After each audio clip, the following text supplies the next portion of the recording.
Hi, I'm Dan Wood, I'm Ravi Abbott, and we're from the Retro Hour. and you're listening to the Scene World Podcast.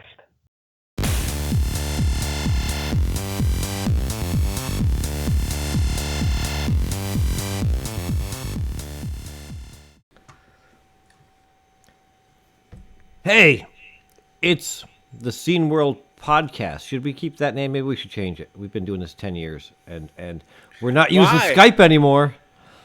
11 years, actually. Yeah. Welcome. I'm AJ. That's Jurg over there. And as I mentioned, we're not using Skype anymore. Well, I mean, this interview will be the last one in Skype, but the intro But isn't. right now, right now, The we have intro gone isn't, away. Yeah, We've left the Skype world. Well, I mean, since Skype is disappearing in May, that's it. Yeah. So you should see a quality change or difference between the intro now and the interview later. But in a minute, we will be talking to Ramona Dietzel, aka Edencraft, about doing cosplaying for a living as a main gig to come by, which is Right. quite interesting. That's I'm looking forward to. But before that, some news. Like usual. Shall I start? Exactly. Sure. Okay. ahead. Number one.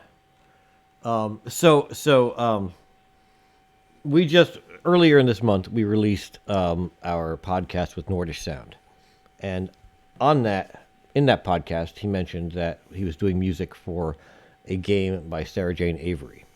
That would have been the breaking of that news. However, Nordish Sound beat us by a day to releasing that news. So the news is that Nordish Sound is composing the soundtrack for Sarah Jane Avery's RPG, which is named Kuyate. Nice. Yeah, that's something that we didn't get to break, but that's okay because it's cool either way. Yeah. He released a Breaks video. the camel's back. Yeah, he released a video, and we released the podcast a day later. Nice. So it was pretty, and that wasn't planned. Like that wasn't like something that like we had discussed with him. We didn't know that he was going to release anything, and I don't know that he knew when we were going to release the podcast. No, we didn't. We didn't coordinate that. It just happened Right. naturally. It just happened to happen. So Exactly. so that's cool. There's a new version of. I don't know. Okay, so UG Basic. There's a new version of I don't know. Yeah, UG Basic. I don't know what UG Basic is. But there's a new version of UG Is Basic. it like Aclympics? That would be funny. I'd buy that. I'd buy that for $1. You know Aclympics? Yes, yeah. Oh, Caveman yeah. Olympics. Yeah. Yeah, exactly. I guess it's a compile. I don't know what it is. I haven't used it. I'm just reading the headline. I'm just reading the news thing that there's a new version of it, of UG Basic and UG Basic IDE, that contains fixes and corrections, improves Dojo protocol and some stuff for FujiNet. Some new instructions. Again, I don't really know. I don't know what it's in, and what it's under. I don't know. I didn't. I'm FujiNet. I'm kind of doing this. FujiNet is a really cool thing that is made by Thomas Cherry Holmes. I know. is- I remember that. Yeah. Right. It was originally We for the had Atari. interviewed him about Right. it. Yeah. No, yeah, we yeah. interviewed him about Plato. Yeah, but also he mentioned his other stuff Yes, he's been working FujiNet on. was originally it was a cartridge, I believe, for the Atari, and it would allow you to load in games and stuff from another, like a server kind of elsewhere. Yeah, like the super kernel does on the Commodore 64. Right. And then he made one. He made, I believe, a C64 version of it. He's got a couple of different versions of the FujiNet that he's working on, because Thomas Cherry Holmes is a unit, and it just rips through this stuff like nothing. So he was basically trying to get it to work on, I think, almost everything. I don't know how that ended up, how that worked. But either way, this thing that is not related to that at all, like basic version 1.17.1 is out. Put a link to where you can check it out, presumably. I could probably just look at the homepage. It still doesn't tell me what it is. Oh, what is an isomorphic and open source light? Thank you. Okay, it still doesn't tell me anything about what it is. So, okay, well, we'll put a link to it in the podcast description so you can go and figure that out because Okay. I don't have the time to do that today. I have no idea what you're doing, so do it, figure it out yourself. Yeah, exactly. This is kind of a short notice intro, like we're kind of running off the cuff here. Meanwhile, another new version, Pisigi? I don't know how to pronounce the guy's name. Picigi. He's German, evidently. Has PCG. updated PCG. Okay, there you go, PCG. Thank you, German man. He has updated his C64 emulator. It's called Denise to package 2.5. That adds 1581 support. Adds Super CPU support. Magic Desk 2, Easy Calc, Hyper Basic. Wow, Magic Desk. Desk. Bunch of like cartridges. Adds 4 and 8 player adapter for the C64. 8-player adapter. Oh my Yeah. god. Okay. They make one of those. I think it's a user port thing, right? Yeah, the most common one is actually the 4-player adapter. So 8-player yes. is not really used widely. Yeah, I can imagine. The 4-player adapter that is used widely is actually a hardware design made by Chester Colson. Yes, correct. Which we interviewed a while ago about Sam's journey. So Yeah. There's an option to toggle the track 0 sensor for the 1541C. I got one of those back there. ooh, But I think it's got an old mechanism because it's a black mechanism. It's not the fancy. I don't know. I've never actually tried the messing with the track sensor, so I don't know. I don't use that often. I usually use the enhancer on top of it. yeah. Well, the 1541C actually has a history of having issues with the track sensor. Yeah. I've had a couple of 1541Cs. They also have an issue with. There is a capacitor. It's always the same one that tends to explode. I want to say J15, but I could be completely making that up. I don't know. Mine didn't I've got explode yet. I've got the board somewhere. It's over there on my pile of drives. It still worked, weirdly enough. But just some magic smoke came out, and I was like, well, what the hell is this? And then it's like this little orange, lentil-looking thing sitting on the board. And there's just, you can see all the carbon scoring around it. I'm like, that blew up. But most of them continued to work. I just didn't use them anymore because I'm like, I'm not fucking with that.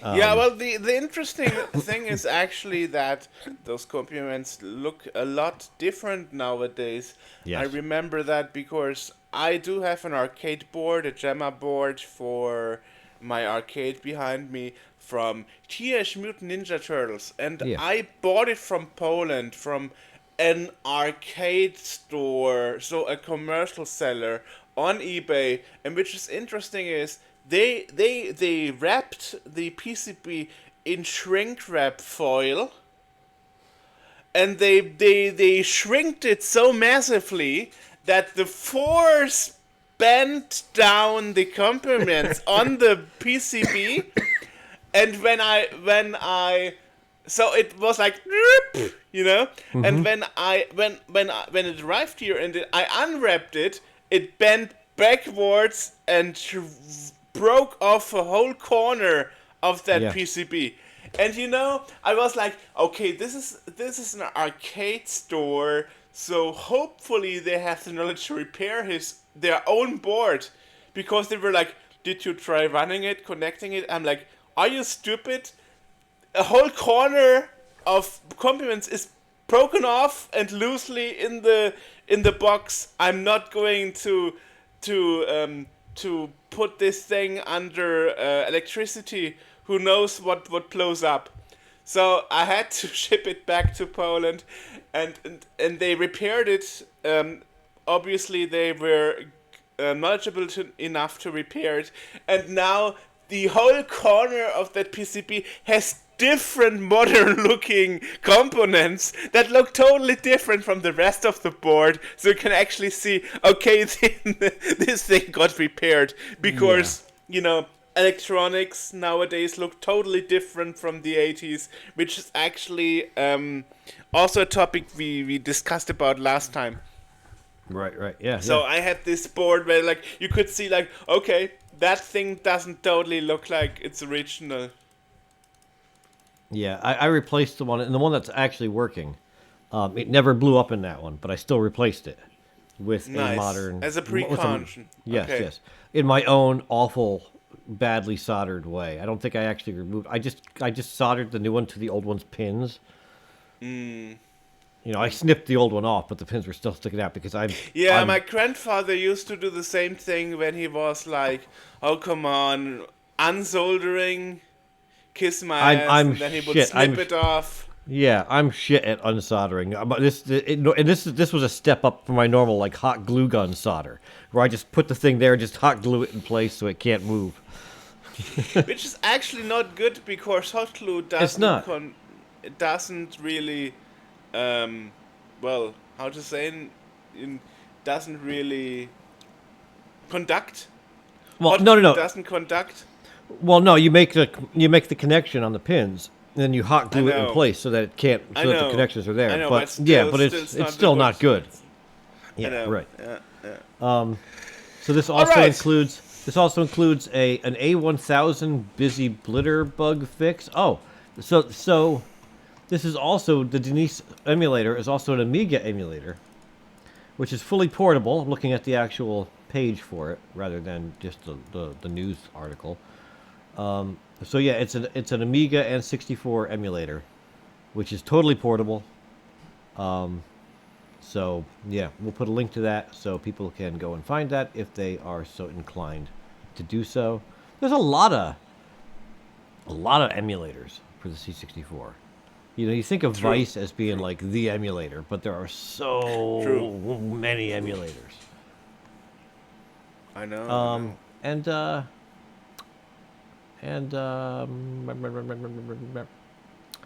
I think that might be all that I have. All from your side? Wait. There is a. Oh wait, there's two. Oh wait, nope. Never mind. I'm back. There's something else here. Okay, the New Dimension, Tund, has announced...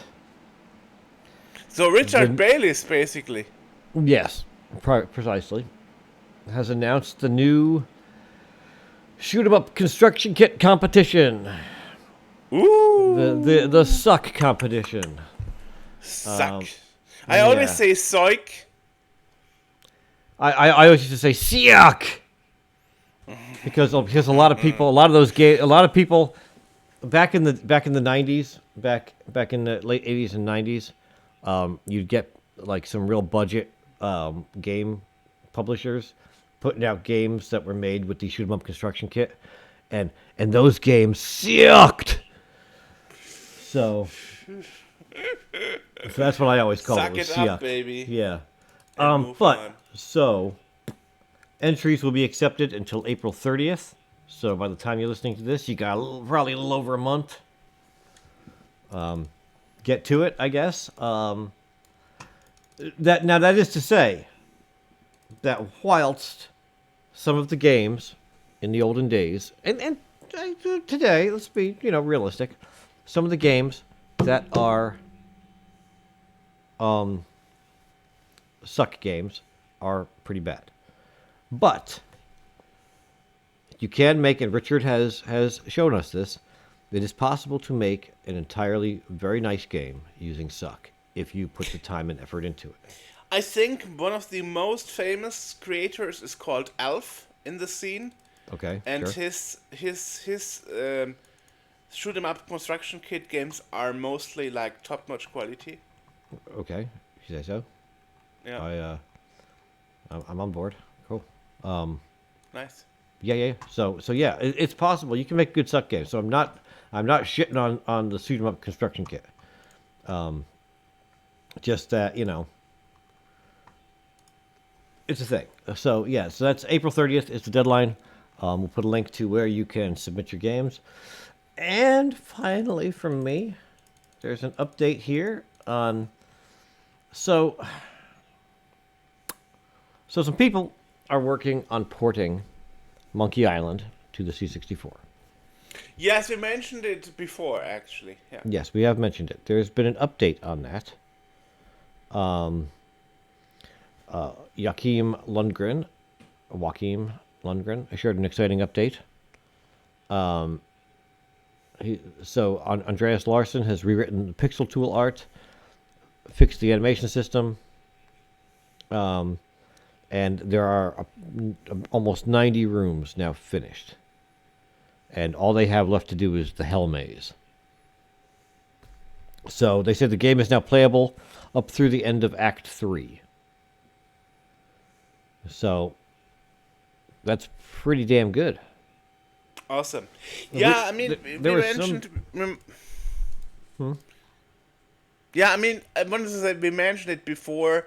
There is a different version of Monkey Island for the Commodore 64, and that is done with the Dimension D42 adventure creator, but that is actually text-based.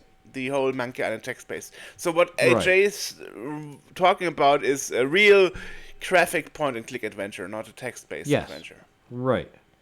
And the images that they've put out so far are really, really high. They're really good. I mean, the C64 can do some really solid graphics, and the conversions that they have on there are just they are nice. And it helps that Monkey Island being what it is, there's a lot of a lot of browns and stuff. So it's a lot of browns and greens, and it works well with the C64's earthy color palette. We'll call it. I remember we discussed about that when we spoke about the Amiga release of the Monkey Island with 64 colors. Yeah, we discussed the color palette already back then regarding that. Right. Yeah. Well, yeah. I mean, it had. Yes, the Amiga's got great color. One of my biggest gripes with the Amiga, and I've said it before, is often that that people don't. A lot of time, games are ported to there, and they do not take advantage of what the Amiga is actually capable. Yeah. Yes. Exactly. Right. Yeah, and but the problem is the Era games. The problem with the Era games is, and that was analyzed a lot by the Space Quest historian, for example. We should invite him to the podcast, by the way.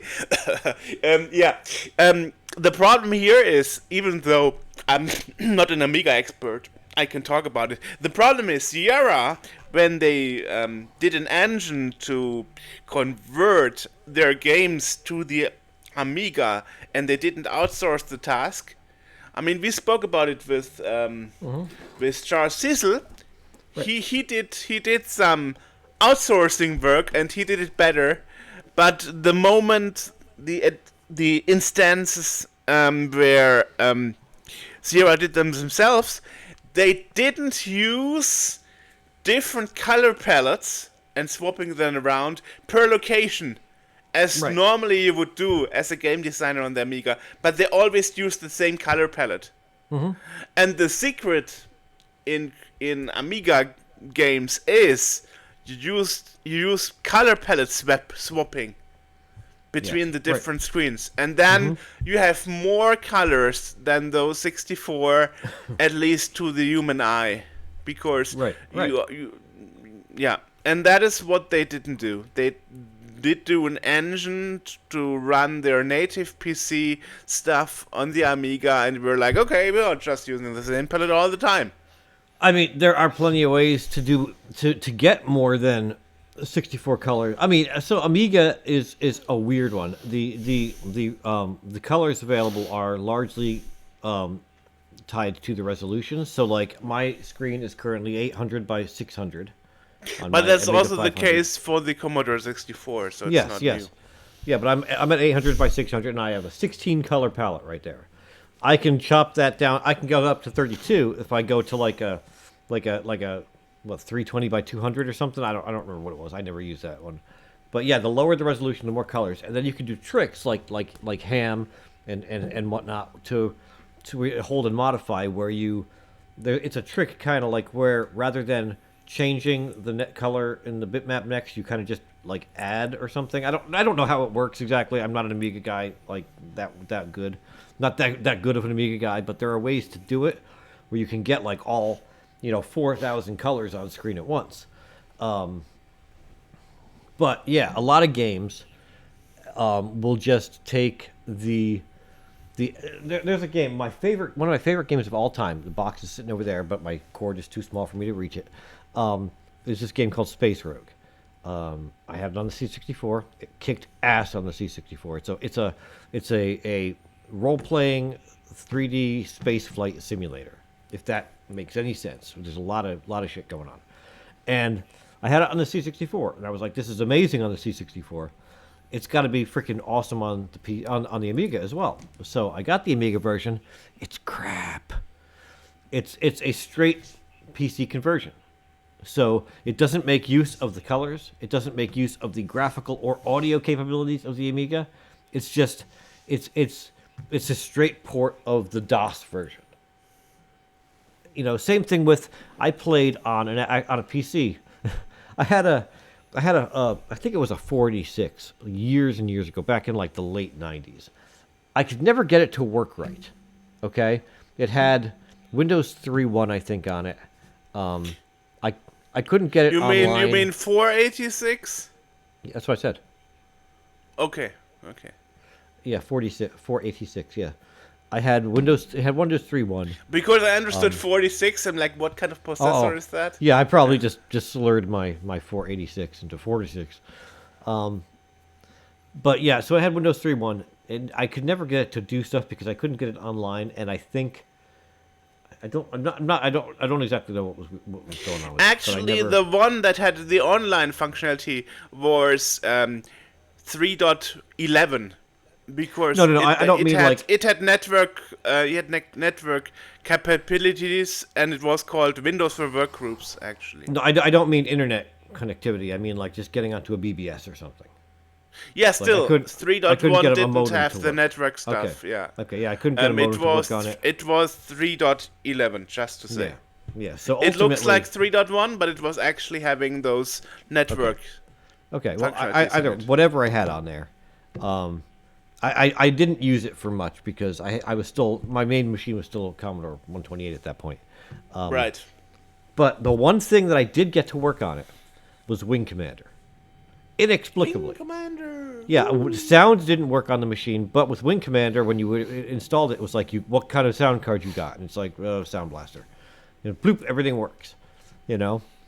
And so I played a little bit of Wing Commander on that 486 back in the 90s. And then I got my Amiga, and I was like, first game I got to put on here is Wing Commander. Absolutely, because that's the Amiga game, kind of. It's the same thing. Like, even the music is ported directly from the PC, the Sound Blaster stuff. The Amiga, the sound hardware in the Amiga is capable of some bitchin' noises, but it's got that kind of Sound Blaster kind of noise to everything. And it's just not... It's a disappointment when you think of what the machine could do versus what it actually was made to do. And that's they just made a routine to make the OPL2 sound of the AdLib and OPL3 on the Sound Blaster just one-to-one to the Paula sound chip without... Right, yeah, because the Amiga, the Paula chip is capable of sounding like... It can sound like a Sound Blaster. It can sound like... Because the way it works is kind of weird. But But yeah, you can make it sound like a SID, or you can make it sound like whatever. That's just SID the way is it not works. really true because it doesn't have filters. No, I mean you can emulate the sound of a SID. Right. It doesn't need the filters because it's got 4 voices, and one of them can pretend to be a filter voice. You know, but yeah, they could have done a lot more with it, and it ended up just being a straight port of the DOS version, and it was like, oh, this is the same shitty game. I mean, it's not a shitty game, but it's not like the Amiga could have done a way better version of that game than it did. And it's just that's the problem I have with a lot of Amiga stuff. And one of the reasons I know everyone says that Doom was the death of the Amiga, you know, because it wasn't built for that kind of first person thing, and that's what a lot of games became then. But I think that one of the big things that hurt the Amiga was the fact that more than half the games were just straight up ports of either a DOS version, which was inferior to what the Amiga could do, or an Atari version, which was inferior to what the Amiga could do. But that wasn't the only platform having that issue. Remind you about Chase HQ, that was a straight Spectrum ZX port from to the C64, was horrible. Yep. Kornoff was also instead of porting the arcade original, they actually also decided to convert the Spectrum ZX version to the Commodore 64. I was like, holy crap, those colors and those choppy frame rates. Boop, boop, boop. So it all depends. And Atari was same example. Many Atari versions were straight off Amiga ports, and the sound was horrible most of the times, you know. Yeah. And wow. Well, you say Atari or Amiga ports? Yeah. I mean, sometimes, yeah. Because the Atari the Atari was a good machine. I don't want to shut on the Atari on the STs, but they had some limitations compared to the Amiga, especially with like scrolling and stuff like that. Yeah, you had no hardware scrolling. I know. Right. Yeah. So you know, a straight port from the Amiga, for example. Yeah, a straight port from the Amiga to the Atari would probably be like a step up for the Atari. They'd have to really make that Atari work its ass off to get the Amiga version done. Not really. Sometimes it's pretty, especially on the sound department, like. Yeah, I don't know.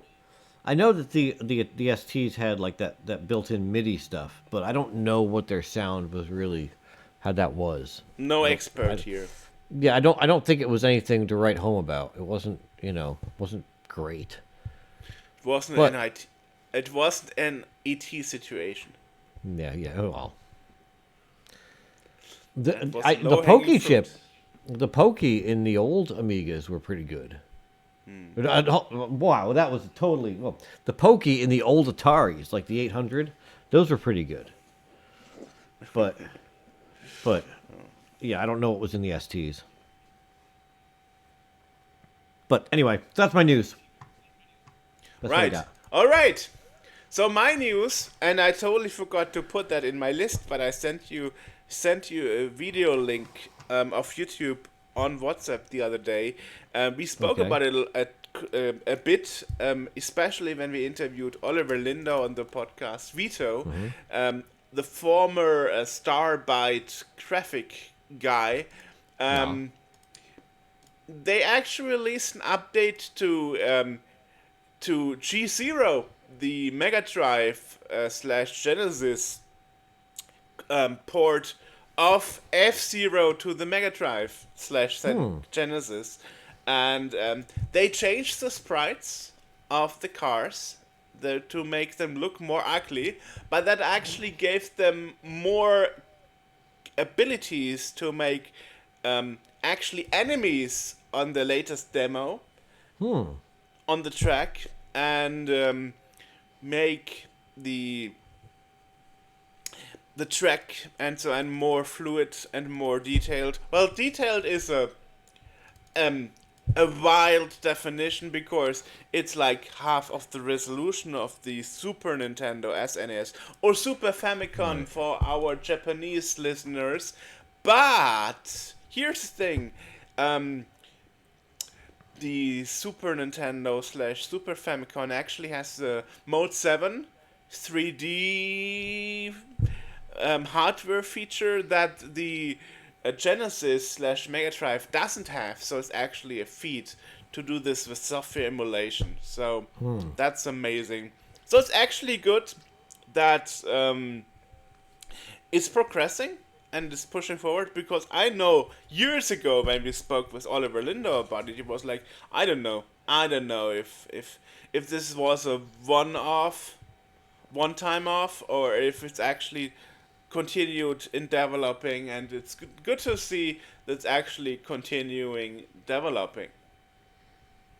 So Yeah. hats off to Oliver Lindo. First, I Nice, thought like nice. it's a different project, but then when they in the video of the YouTuber, when he thought like, yeah, they changed the sprites and the stuff, and I said, okay, it's the same project Oliver Lindo spoke about us with. So it's quite nice. Good to see some progress there. Yeah. Other news: the South African Twitch streamer Joey Bear is actually doing tailored music now using AI as a helper. So if that is something for you, you can go and Wait, do that. say that one more time now. Because why?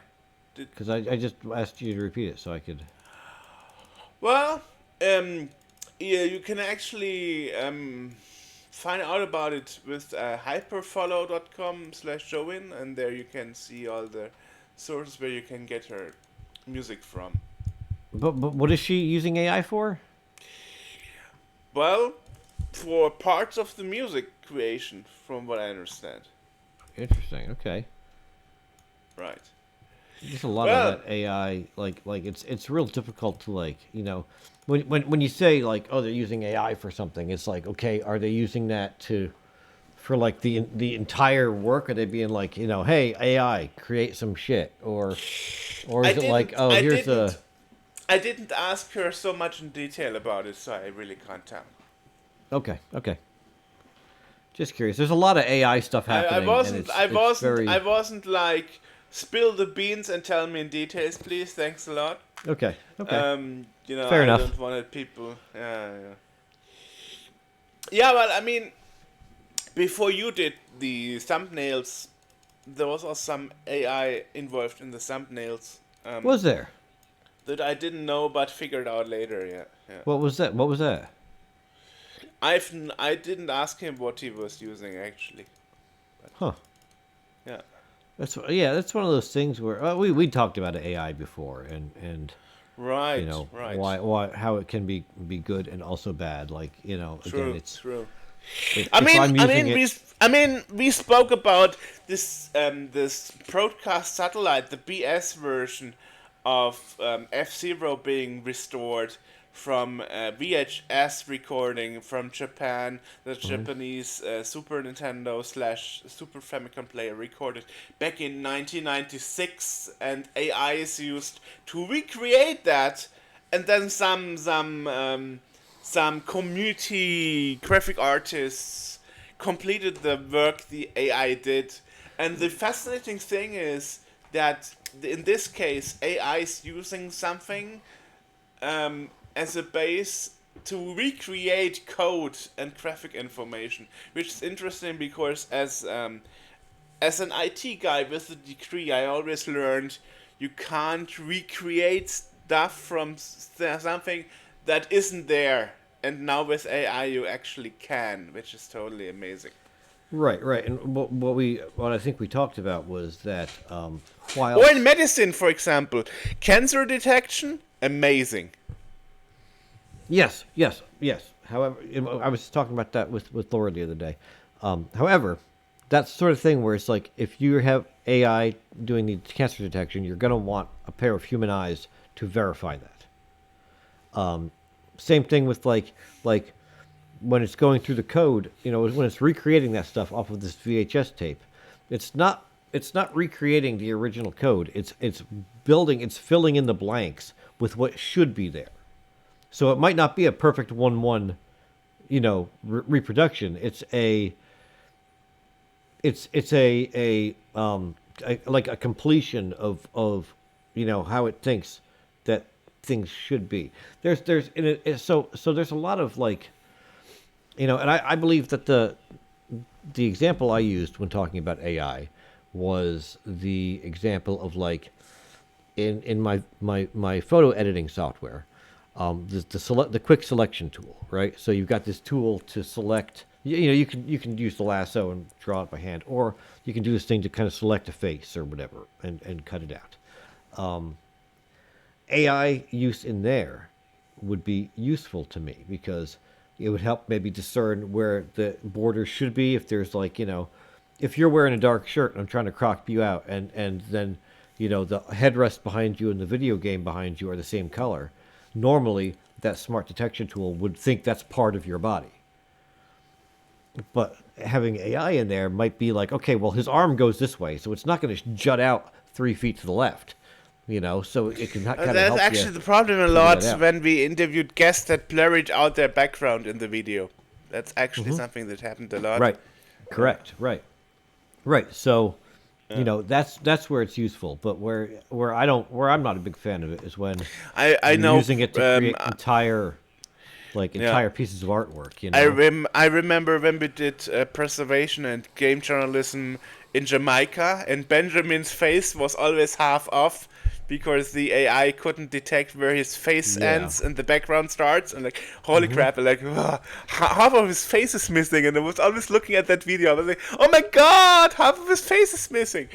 Yeah, even when it's not, even when it can figure out where you are, the edges it blurs are not going to be perfect. So when you're trying to cut that out, it's going to look kind of weird because it's going to be just slightly off from either too far out or too far in. So you're not going to look quite right. Because it's got to be able to, because when you're blurring out the background, it's got to kind of figure out, okay, this is where the body is, and kind of keep those borders sort of like, not static, so it can move with you and whatnot. And it has trouble constantly trying to figure out, where things are. Figure out where I am. Oh. Yeah. Holy shit. But yeah, so that's that's my AI rant for the 100th time. Next thing, Nakon Connect 2025 was live streamed, and you can watch the recording. I will put that there. Yes. Cool, yeah. Awesome. Nakon, the famous French publisher that actually spun out of Big Ben, who did those third-party PlayStation controllers and memory cards for the PlayStation 2 and stuff. So anyway, we spoke about Nakro before because they published RoboCop Rogue City, which we actually mentioned a couple of times in this podcast because it's a AA game that's really awesome. Anyway, that's about it. And we stay in this Terminator RoboCop theme because Bitmap Bureau, which we actually interviewed a while ago, we interviewed Mike from Bitmap Bureau a while ago. You actually missed that one, unfortunately. But they announced that they got the license to make a new Terminator 2D game. Oh, really? Really? Yes. Interesting. And it's called Terminator 2D No Fate. Is an upcoming, officially licensed 2D action side-scroller published by Reef Entertainment and developed by Bitmap Bureau, launching on the PS5, PS4, Nintendo Switch, Xbox Series XS, Xbox One, and PC via Steam and Epic Games on September 5th, 2025. And there's a trailer for it. This is very specific. The most specific news, I guess we got here. So they actually developed it in secret and finished it, and it will be out there in September on the 5th. amazing. Nice. I wonder if they So worked get on it. it and finished it before they got permission, or if they were like, "Hey, here's what we got. Can we get permission?" Or if they got permission first and then made it. I think the way I know Bitmap Bureau works, I think they got permission first and then did it in secret, just like Monkey Island happened, Okay. behind closed doors. So Yeah. yeah, because Okay. Terminator is big, is huge, and it's interesting that a retro gaming studio is actually getting the license for it. Yeah. So they, I mean, so whoever decided that must have been like, we are not in it for getting the people who have the most money to spend on a license, but we want a better game. I mean, Terminator is a classic example for Terminator 1 being meh, Terminator 2 being like super horrible, and Terminator 3 on the C64, the first mission, for example, like it was like super awesome. I thought Super I awesome. thought for a in minute the, you were saying that the first Terminator wasn't that good a movie, and then the second Terminator was meh, and I was like, what? Do we watch the same movies? yeah. So actually, they wanted to make a good one. I wonder if that is a coincidence, but just recently they announced that Arnold Schwarzenegger will be back on the franchise for the new Terminator. So yeah, Excuse me. and they want to make a better one. Yeah. And here's the thing. Arnold Here's- Schwarzenegger. Arnold Schwarzenegger is okay. Arnold Schwarzenegger is Arnold Schwarzenegger. Terminator, the Terminator movies have been a bit hit or miss since the second one. Terminator 2. Yeah, but because Fucking awesome. Terminator 3 had to become kid friendly, family friendly. Well, not only that, but just the whole timelines. It got into a whole kind of Highlander thing. Like I don't know if you've seen Highlander. No, but I've seen there's- everything there's- about RoboCop. I actually Highlander, liked, there's I about- actually there's a- liked the reboot from 2010. I liked it. Okay. way, Well, yeah. I'm not gonna poop on it, but it does a lot of like Highlander. There's a whole bunch of movies. None of them follow the other. None of them. It doesn't make any chronological sense. Nothing makes sense in Highlander. The first movie is in like the past, and then it comes into the present day. The second movie is like in the distant future when like the planet is polluted and protected by a shield. The third movie is again in the present day, something else. None of it makes any sense. Okay, nothing it makes any sense chronologically or logically. Yeah, but and RoboCop Terminator. isn't Terminator, you said, not RoboCop. right. Terminator. Terminator is one of those things where it's like after the third movie, they started doing all this stuff where like, okay, well the timeline has changed. Now this never happened. Now this thing is happening. True. And it's No, like, no, true. which makes sense because how many times can you do the Terminator movie? Because it's the same plot, Robot comes back in time to kill some dude. Yeah. Right. Right. So that's the only way they can keep it going. Now Arnold was in the last one, I think. He was, yeah. He was Old Man Robot. He was I think he had a family or something. I don't really know. I mean, the same thing happened that old actors, aging actors are coming back. Happened with Indiana Jones. Happened with Rocky. The difference is that happened Indiana with- Jones, Yeah. Indiana Jones and Rocky, Harrison Ford and Sylvester Stallone were playing the old versions of themselves. One of the running jokes in the latest Indiana Jones movie is there's a great part where he's climbing a wall and he's like, "What am I doing here? My knees don't work. My back is broken. Like all this crap." He's like, "Why am I here?" Like he just kind of making a joke.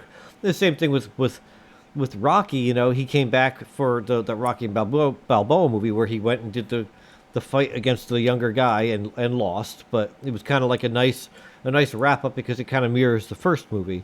And then after that, there was the Creed movies, where Rocky is kind of like the elderly trainer. He's not the champ anymore. Again, that's playing into it. But Arnold, a Terminator, whilst you might get old on the outside, you're still, a titanium robot body on the inside. And I don't know, there's just certain I don't know. Like the last one, okay, so he was on Earth for a couple of decades, ended up getting a family. Not exactly sure how that worked. And what now he's a good guy. I don't know how else you can figure out a way to bring him back whilst still being old man Arnold Schwarzenegger.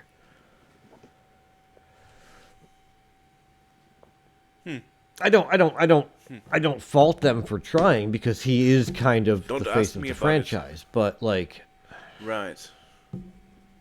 Well, I'm not asking. I'm just voicing an opinion that maybe it's time to make a new movie that is not a sequel of something else. Please. Well, we'll see about that. Anyway, I'm looking forward to the game. Sounds fun. Yeah. Yeah. Cool. It also means it's not coming on a retro platform. No arcade whatsoever. It's new gen game. Nice. Or current gen game. Mm-hmm. Yeah. I mean, it goes back to, the old Xbox series and the PS4, so it's actually also last gen. Yeah. All right. And there's also the Atari contest for 2025 called Gemtos. It's actually French. And you can send your production by mail before the end of April to take part in this. Oh, it's another competition for April. Yeah. Okay. Yeah, nice. What is All right. What are we making? I don't know. We will watch the video to find out, I guess. Gem toss. You said? Gem toss, yeah. Okay. That's the French. That's the convention. Right. Yeah. 2025. Let's see. Gem toss 2025. It's basically it's a demo party. So there's tournaments, graphics, music, photo, video. For the Atari, yes. Yeah. Okay. Right, cool. That's going to be held on May 3rd and 4th in Paris. I got the info from the official PR guy on Facebook who is doing the English stuff. Nice. The English PR for the party.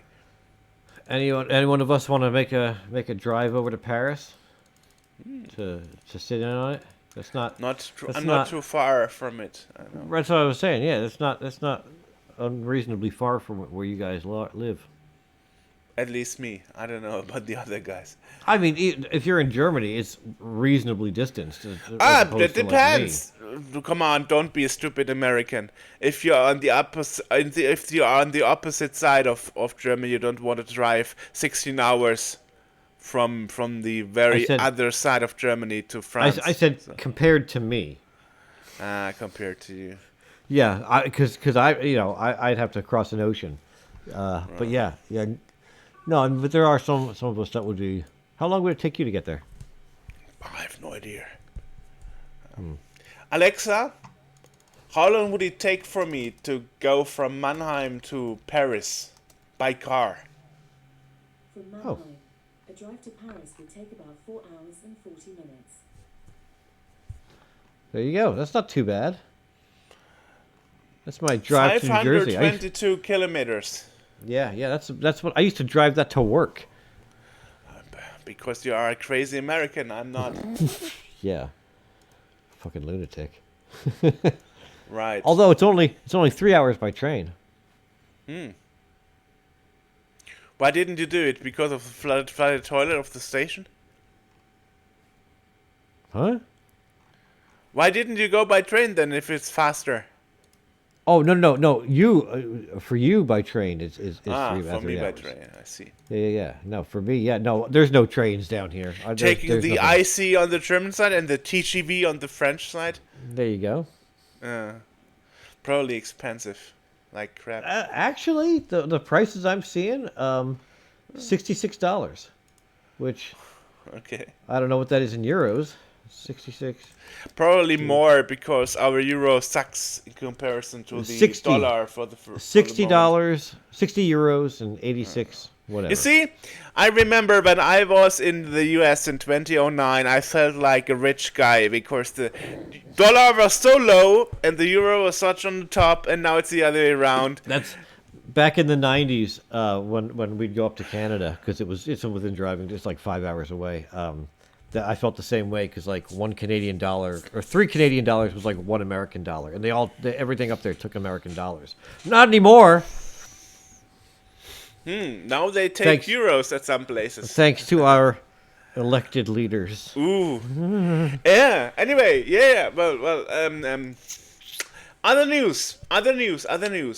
Eric Michikowski, the inventor of the smartwatch, announced 2 new Pebble OS watches, and they can be pre-ordered now. So go for that. Okay. A bit of history. The original Pebble smartwatches were actually crowdfunding, Kickstarter based. I remember that. Yeah, You backed it, didn't you? Did you back I that? did. I had the original Pebble, and then I had a Pebble Time with the color display and the longer battery life. And unfortunately, they went bankrupt and sold all the assets to Fitbit, which did nothing about it. But they open sourced the Pebble OS, so he's now making the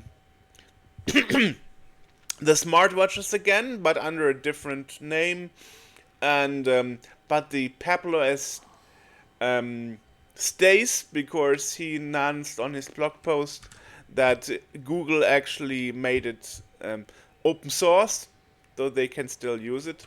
So it will be the same, but it will be having either a heart rate sensor on the newer version, the more expensive version, and also touchscreen. The Pebbles didn't have touchscreen and full color, and both the Core 2 Duo, which is the black and white version without the heart rate sensor, for $149, and the Core Time 2, which is actually with the touchscreen and the full color display, they will both have 30 days battery life, which is amazing compared to the 1 day battery life I have with my Apple Watch at the moment. So it's nice that there are alternatives to the. I see the. I mean, still with the Pebble,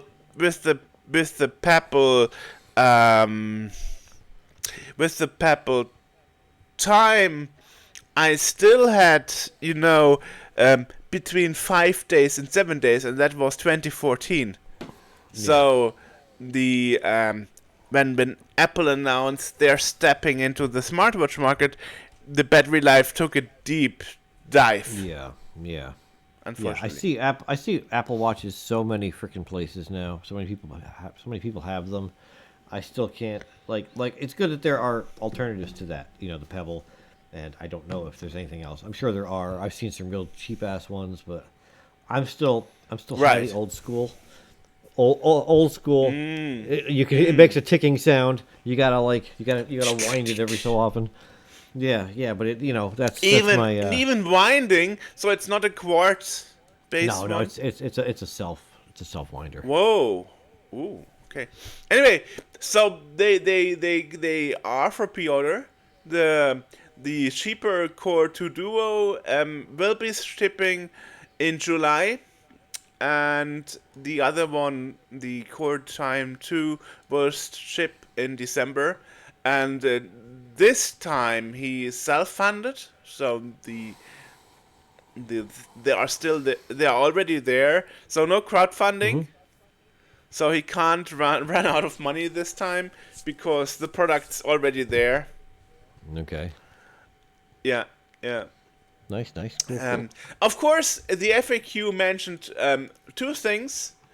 There's no guarantee about the tariff prices to the EU or other countries because of how the politics work in your country at the moment, thanks to the new elected president. And he doesn't guarantee that all the features will be there on iOS because Apple put more restrictions on the features of third-party apps compared to 2014 when it comes to third-party watches. I feel like Apple was starting to was being forced, not starting to loosen up. They were being forced to loosen up about a lot of that stuff. But maybe. But the EU announced they will be forcing Apple to support all those features to third-party apps on the App Store. So that actually goes in favor of the Apple OS. Yeah. So it might be the same with Epic Games in the EU, where you have a third-party store because of the EU law. It might happen that the same happens with the Apple OS. Nice. We'll see. That should. It would be nice. Yeah. I mean, EU is the reason why we all have USB-C. But Apple announced the next iPhone after the one that's coming out this year will have no ports at all.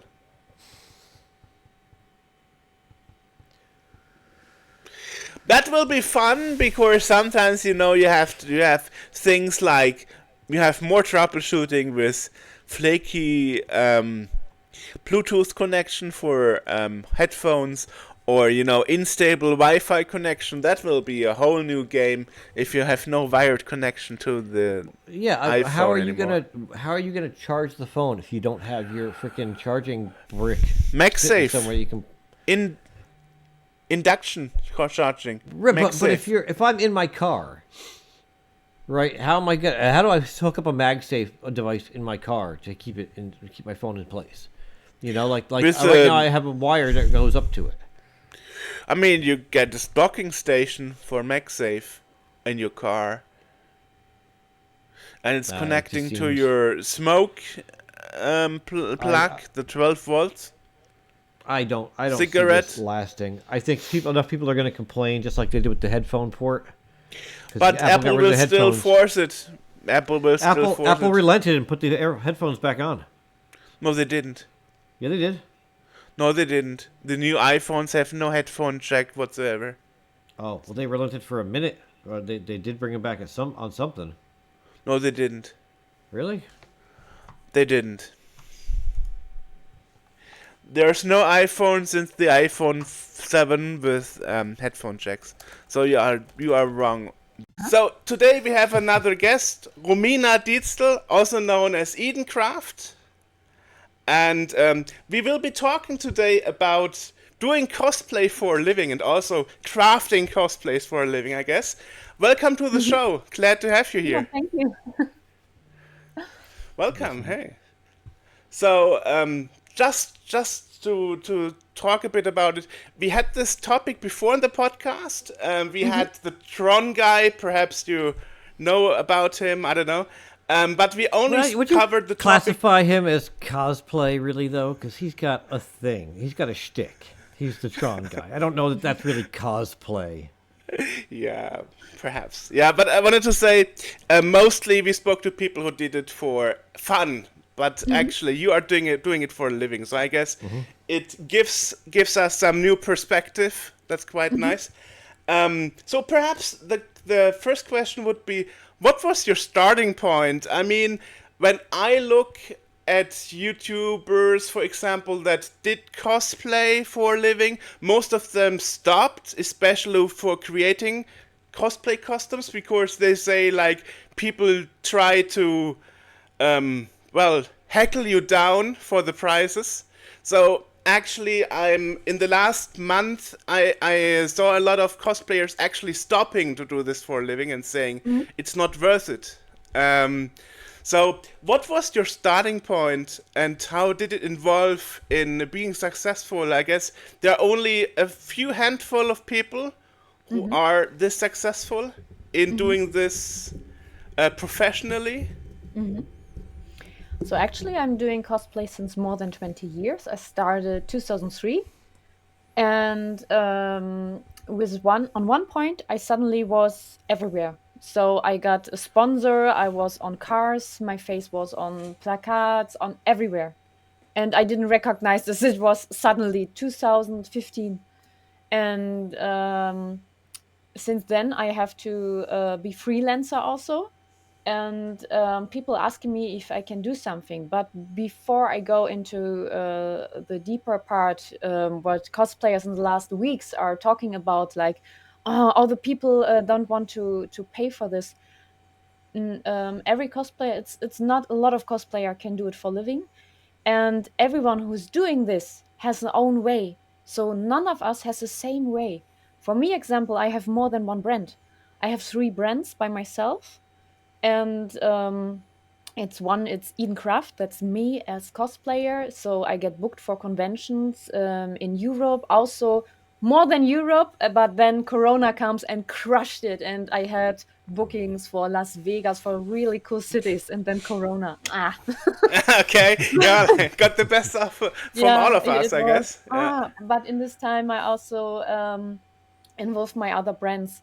So I'm not only doing moderation and modeling in cosplay and this stuff. I'm doing this most for companies.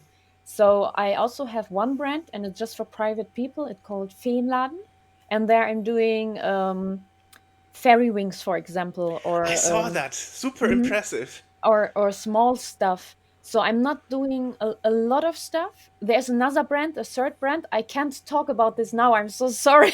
Ah, no problem. I mean, It's talk an about what you age. can, and I mean, we could also re-invite you in the future when you can talk about the other stuff. It's no problem. We also had returning guests. So it's more Everything is going. up to you. Everything It's is up to going you. in the fantasy area of cosplay, and because Edencraft is more specialized in gaming. It's my heart. I'm a gamer since more than 30 years. I learned programming and gaming when I was 5.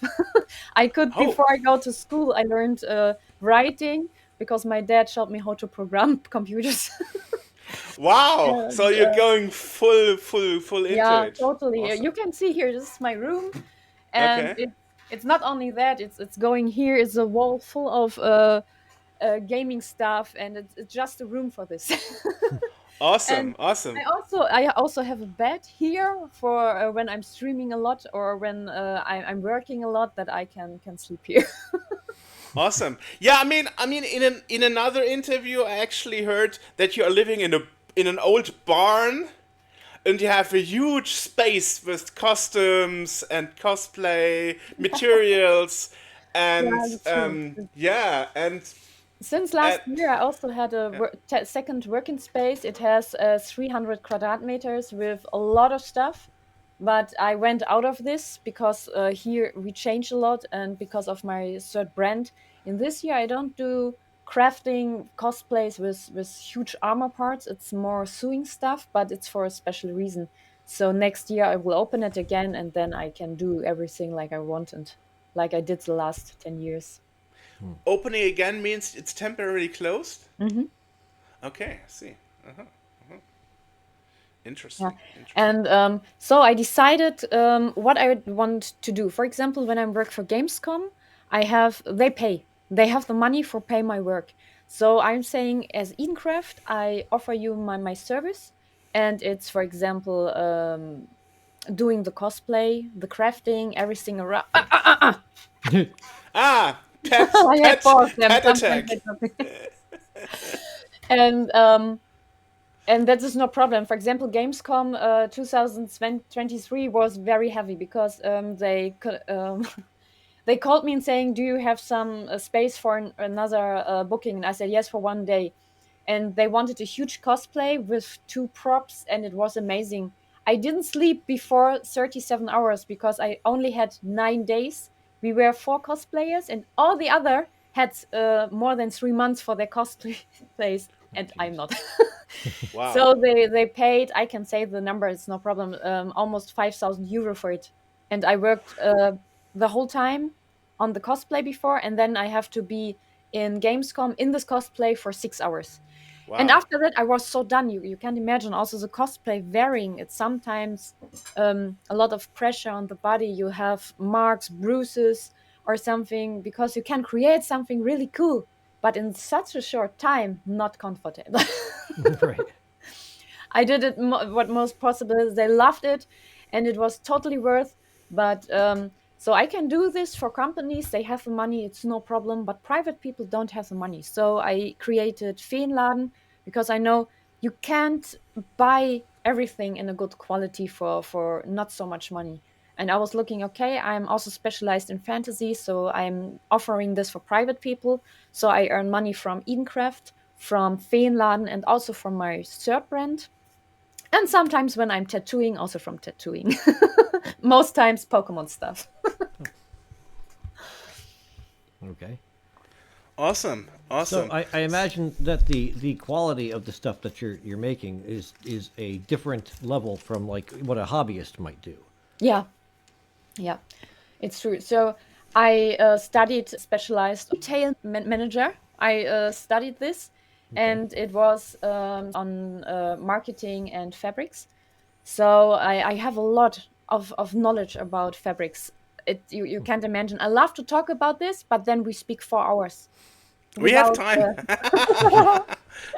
And so I also before I loved fabrics since I was little, but I hated really I hated to sew something, and now I love it. It's the most important thing for me. When I have free time, I just going in my workshop and I'm sewing on dresses, and I know so many stitches and how to do it, and it's a completely another level when I started.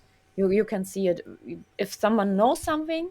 You see it. The quality is better from the fabrics. Also, it holds longer.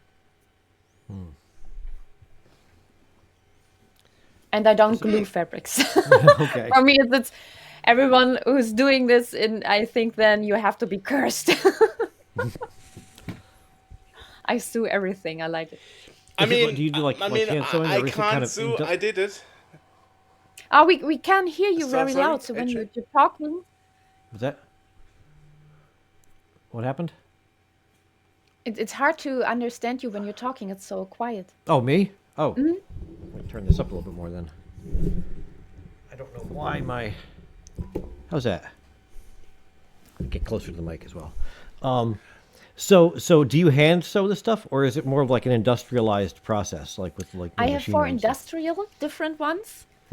They're specialized in stitching. I have one who's only making one stitch, but she can do it in every layers. She's amazing. I also have some for normal stitching and one for overlock. And but sometimes it's necessary to do stuff with your hands. Yeah. Okay. What were you saying, Jörg? Yeah, she said she would not glue textiles, and I was saying I'm doing that sometimes, but not for customs, obviously. But when something is broken or something like What textiles are you gluing? What textiles are you gluing, dude? I mean, Socks.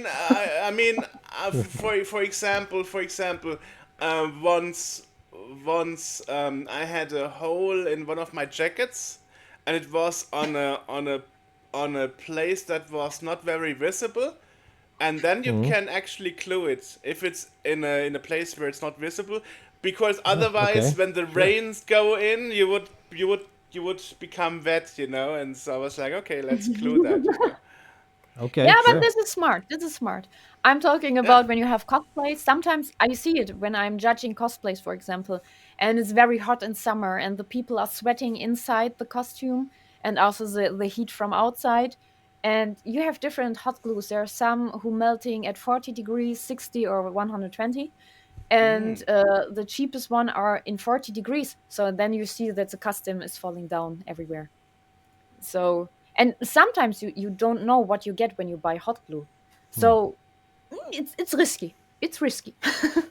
Oh, hot glue! My father loves hot glue. Yeah, hot glue is nice. You can do a lot of stuff. It depends on. I always say sometimes for example, Dokumi is a really big event here in Germany for anime convention, and I make a game with my community. Then since many years, I said, okay, one day one cosplay, and then I also sometimes doing stuff not in high quality, of course not, but it's up to what you want. So when I'm working for my customers, it has to be the highest quality, of course. But when I'm doing stuff for myself, you can imagine what I do sometimes. It's like, she didn't. So I guess you are not repairing customs made by other people for this reason, you know? I mean, when you repair the mess, other people did. Oh, sometimes I do, yes. I am, Really? I like, yeah, I like to help my community a lot. So sometimes I have the biggest fairy shop in the world, actually. And sometimes in the beginning they sent me wings from other artists and saying, can you please repair it? And I did it, but I stopped it a few years ago because I said, okay, when you want high quality, you can take mine. They're costing just less than the half, and you can. We tested it and we make a video, and it will come in the next weeks. We drive with a car over it. We throw it out of the window from a very very high stage. So and I have wings. They are 10 years old, and they're still perfect. So I Durability testing. yeah. Like on those smartphone cases, you know? Yeah. Yeah, we were thinking about. Also, we have a friend with a horse, um, with a horse over it, and we try to do it more and more and more. So it's insane because you can do a lot of with this with my wings. Also, we put it for many weeks underwater and nothing happened. So and I stopped it. But cosplays, all in all, sometimes I help people on when they have a cosplay repair booth. For example, a good friend of mine, has on many conventions his own repair booth, and I like to help him and the people because while you're doing it, you can explain what you do. And you can help to them to grow. Sometimes they buy because they don't know how to do it. Of course, there's a lot of books and a lot of tutorials in the internet, but to be honest, the most tutorials, there's a lot of missing. They skipping steps, so they doing it but they fail and then they feel not good. So and on such events on booths, I can explain them how they can do it, and then they can start to make their own creation, their own cosplays, and they're really thankful, and it's completely different. Another feeling being in a costume you did by yourself. So like a workshop, like Mhm. do it. I guess the term is DIY, kind of DIY. explaining people like how to do it better. Yeah. Interesting. So I also start. Hmm? yeah. So sorry. I Yeah. start now a Continue. YouTube channel with a lot of explaining, but it's I'm in an agency, and I still have to talk about this with them when I can upload everything and how everything looks like. But this year I changed a lot. I make more for my community, less showing what I do in my costumes. It's more showing what you can do with material and my knowledge to show how professional everything you can be with less money, with less material. Um, so it's one of my special skills. I have one, for example, just one tales from Ari from League of Legends, and a lot of people are struggling with the nine tails, and there are a lot of tutorials and they're copying each other. It's you need wood, you need bohren. Oh, what is bohren of English? You need to moment Book to book, drill. or do you mean? You need to drill holes Drill. inside. Or Okay, got it. Yeah. then you need a lot of metal and so much, so it's high expensive. It's you need a lot of knowledge and so on. And I'm looking at this and I need 15 minutes to create something. without drilling, without people looking at me, it's not possible. And I say, of course it is. You take 30 minutes, it costs you €4 and you have the same, but it's less weight. It's easy to make, and it's so you can make the whole Ari stuff for 35, €40. And you need, all in all, this, you don't need to sew actually. You can glue the fur if you like. I won't do it, but you can. I mean that's the thing, when you know what you're doing and you know your stuff, it sounds so easy, but Yeah. for example, I'm very bad at crafting. I have two left hands, so whatever I touch it would look horrible, I guess. So it's not for me.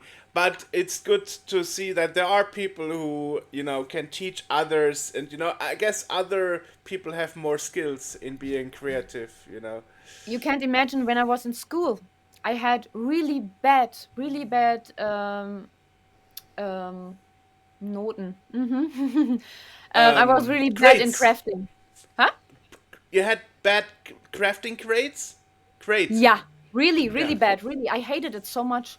If you taught Okay. me in school that I will be living because I'm crafting, I would say you're insane. I would never do this. I have sometimes a 4 or 5. It's in Germany. It's really bad. And sewing was my nightmare, really my nightmare. But it changed suddenly because of my interest in cosplay and in gaming was so high, and it's actually really cool. And they always talk to me, "Are you such a gross motor skill human? So you can't do fine tiny things." But I can. And actually, everyone can. When I show my tutorials, they're like, "So easy, you can do it like this." And I say, "Yes, everyone can do, try." And they're trying it, and they say, "Oh, thank you very much. It don't has to be, or you don't need much money for doing cosplay." We when I started 22 years ago, we don't have such a stuff. We don't have special fabric extra for cosplay. We don't have extra foam or something. We have to look what we can take and make the best out of it. And today it's so different. You have for everything special material, and sometimes also the foam where you make armor parts out of has patterns or something. You don't have to do anything more. And of course it's nice when you want to do something fast, but you can't create or develop your own skills, and you can't find out what's all in you. And this is what I try to show the people. You can just be creative. I made a dragon armor out of nuts, pistachia, the nut shell. And I collected them, and then I made it, and everyone was like, "Oh my god, it looks so real. What did you do?" And I just eating, a lot of eating. True, true. Yeah, I mean, if I'm not mistaken, as I said, a lot of things are possible to do yourself. You also have competitions like cosplay competitions, and I mean, I'm not an expert by far in this, but I think I understand that, for example, as a judge, when you have competitions for cosplay costumes and so on, they also look at how it was crafted. Did you do it yourself, or did you buy it from the store? Like, was it factory made, or as I said, was it glued together, or did you saw it? Such things, right? Yeah, absolutely. The good thing is, because of my studies, I know which stitches, for example, are you can't do because it's from factory. And you have some similar stuff, but it's not the same. And I recognize it really fast. And also, the good thing is, I'm so long in scene that I know a lot of people. Um, and sometimes I recognize, for example, that uh, 5 people in cosplays from the same person in the competition. And so there's Okay. a lot of stuff you have to look at. Yeah, is it self-made? But we have different competitions. For example, this year and last year started a completely new one in whole Germany. Every part of our country has their own competition, and it's not about crafting by yourself. It's all about the game, the play, because a lot of cosplayers today, they just doing cosplay, but only the costume part, not the play part, and it's missing. And in Germany, we are behind America. They make more gaming. Also, you have to imagine it started in Japan, and then in USA, and then in Germany, and then Swiss, for example. And Japan is 10 years in future of us, of our what we're doing now in cosplay. 5 years after this is America, then us, and then Swiss. So Swiss is doing now stuff we did 5 years. So it's totally funny. You can see how it will be in the next years. And last year, some friends of mine, they created a new competition. I'm part of this as juror, as judge. And it's really nice to see how also people doing it, they're not good at crafting. And before it was like, oh, I have to do crafting, but I like to be the character, but I can't get points for it. And now they can buy something, or they also can do it by themselves, and it can look shitty. It's about the feeling. It's just about, are you the character or not? And it's also really, really nice to see. Another idea. I mean, couldn't you ask a factory like Sheep Shiny's factory to make something tailor-made and then say, but sue it shitty so it looks like self-made? Yeah, so I did it Or myself. AliExpress. Yeah, something like that, you know? Yeah, I but was- you can see it. I was going to say, when judging a competition, is there is there like a difference in how you would judge someone based on whether they made it themselves or if it was like something they bought off a shelf? Yeah, it's completely depend on the event. Every event has their own competition and their own rules. So it's every time it's completely different. Before it started, sometimes you don't know many days before. You can't prepare. You just go as judge, and then you get a paper, and there's standing what you have to look and what are the parts on. Is it important to make it by yourself? Also, wig, makeup, everything you don't know before. It's every time up to the event here in Germany.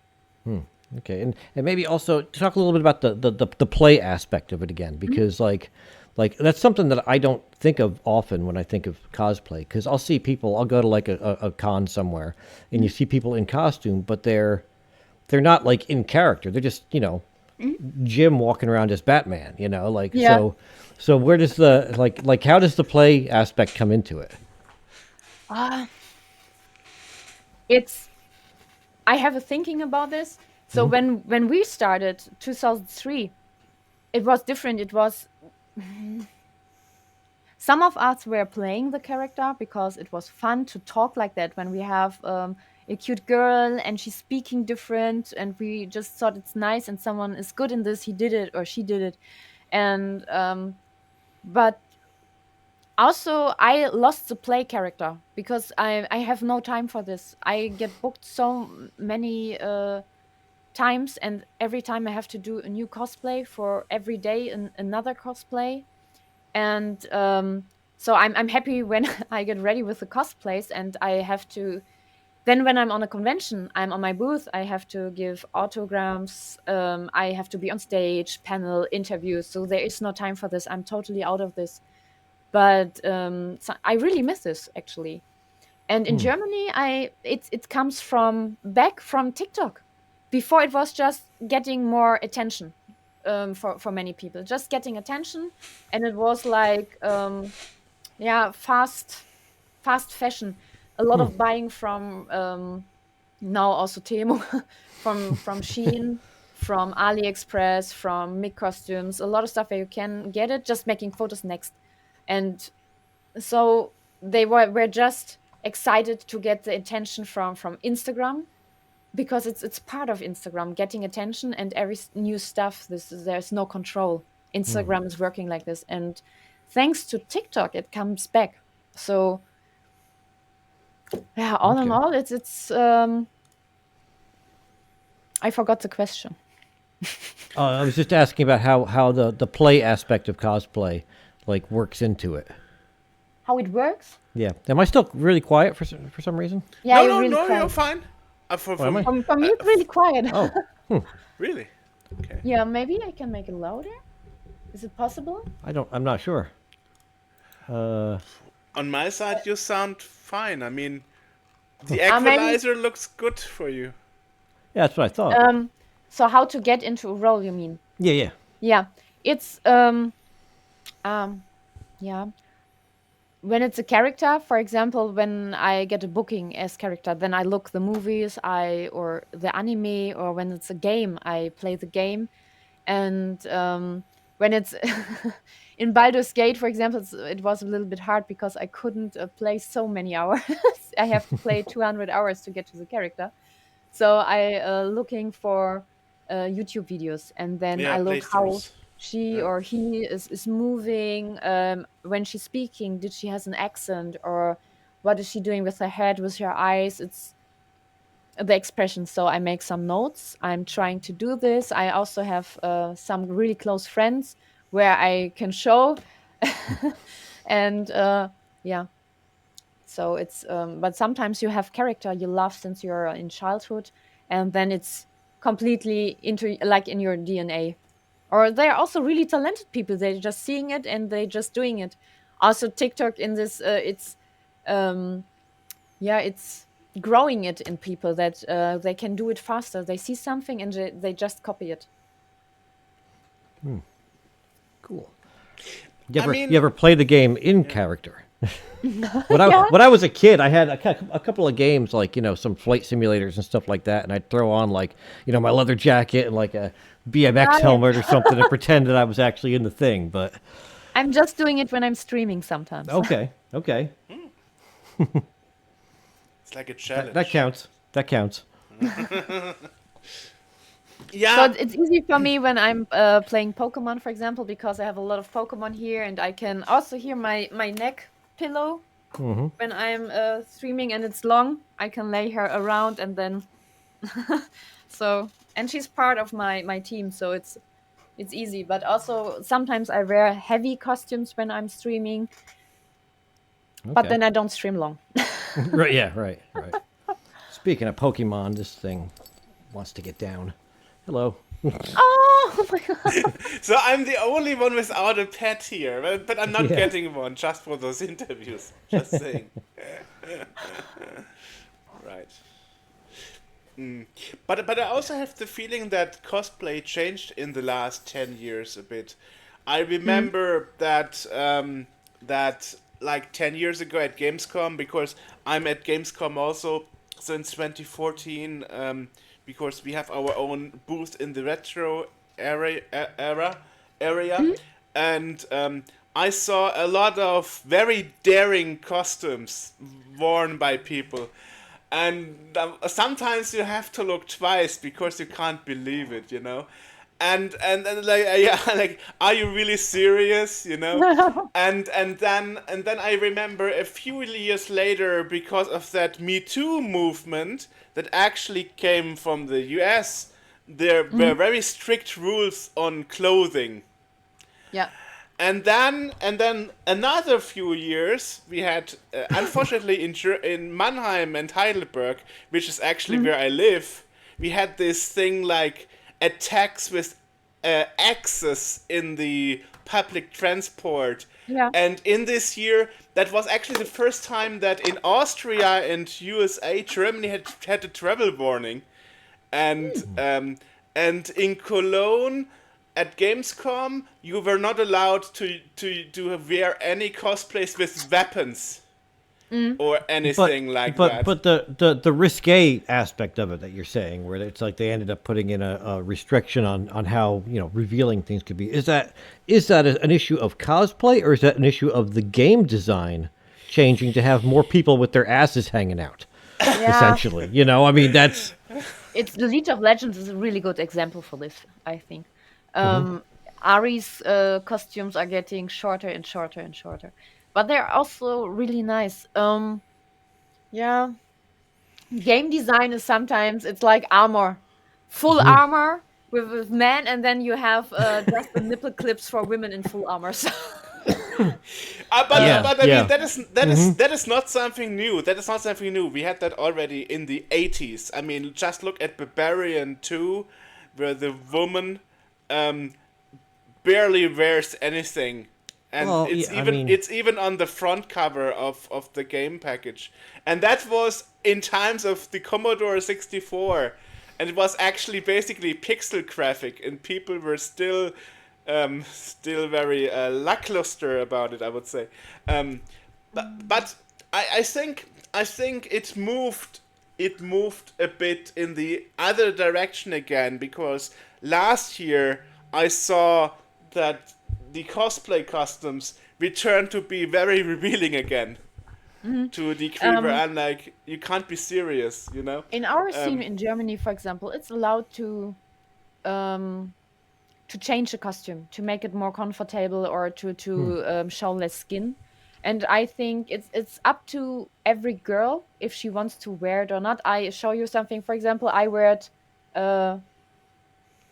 this here from Red Sonja, and for me it was clear I only wear it on for photo shootings, but not on a convention, because I know one day I was working for Gamescom. It was 2018, I think, and I didn't show much, just a little bit in this part, and you could see my belly, and there was a guy and he is taking me, or some guys grabbing me, and it was not my fault. Just because I'm wearing something and you can see skin, it doesn't mean you can touch it. But I know that some guys are like this. So for me, I decided, don't wear this when you're working, or when you don't have a boyfriend or a good friend on your side who can helping you if something happened. Right. But I think the most problem in this part, maybe I'm too much feminist, but I think are the guys who's doing this, not the game design. I love this game designs, really. I also like when they're creating smart stuff, and it's beautiful. But I also like women bodies. So I think when the designs looking for me still beautiful, even if there's less fabric or less armor.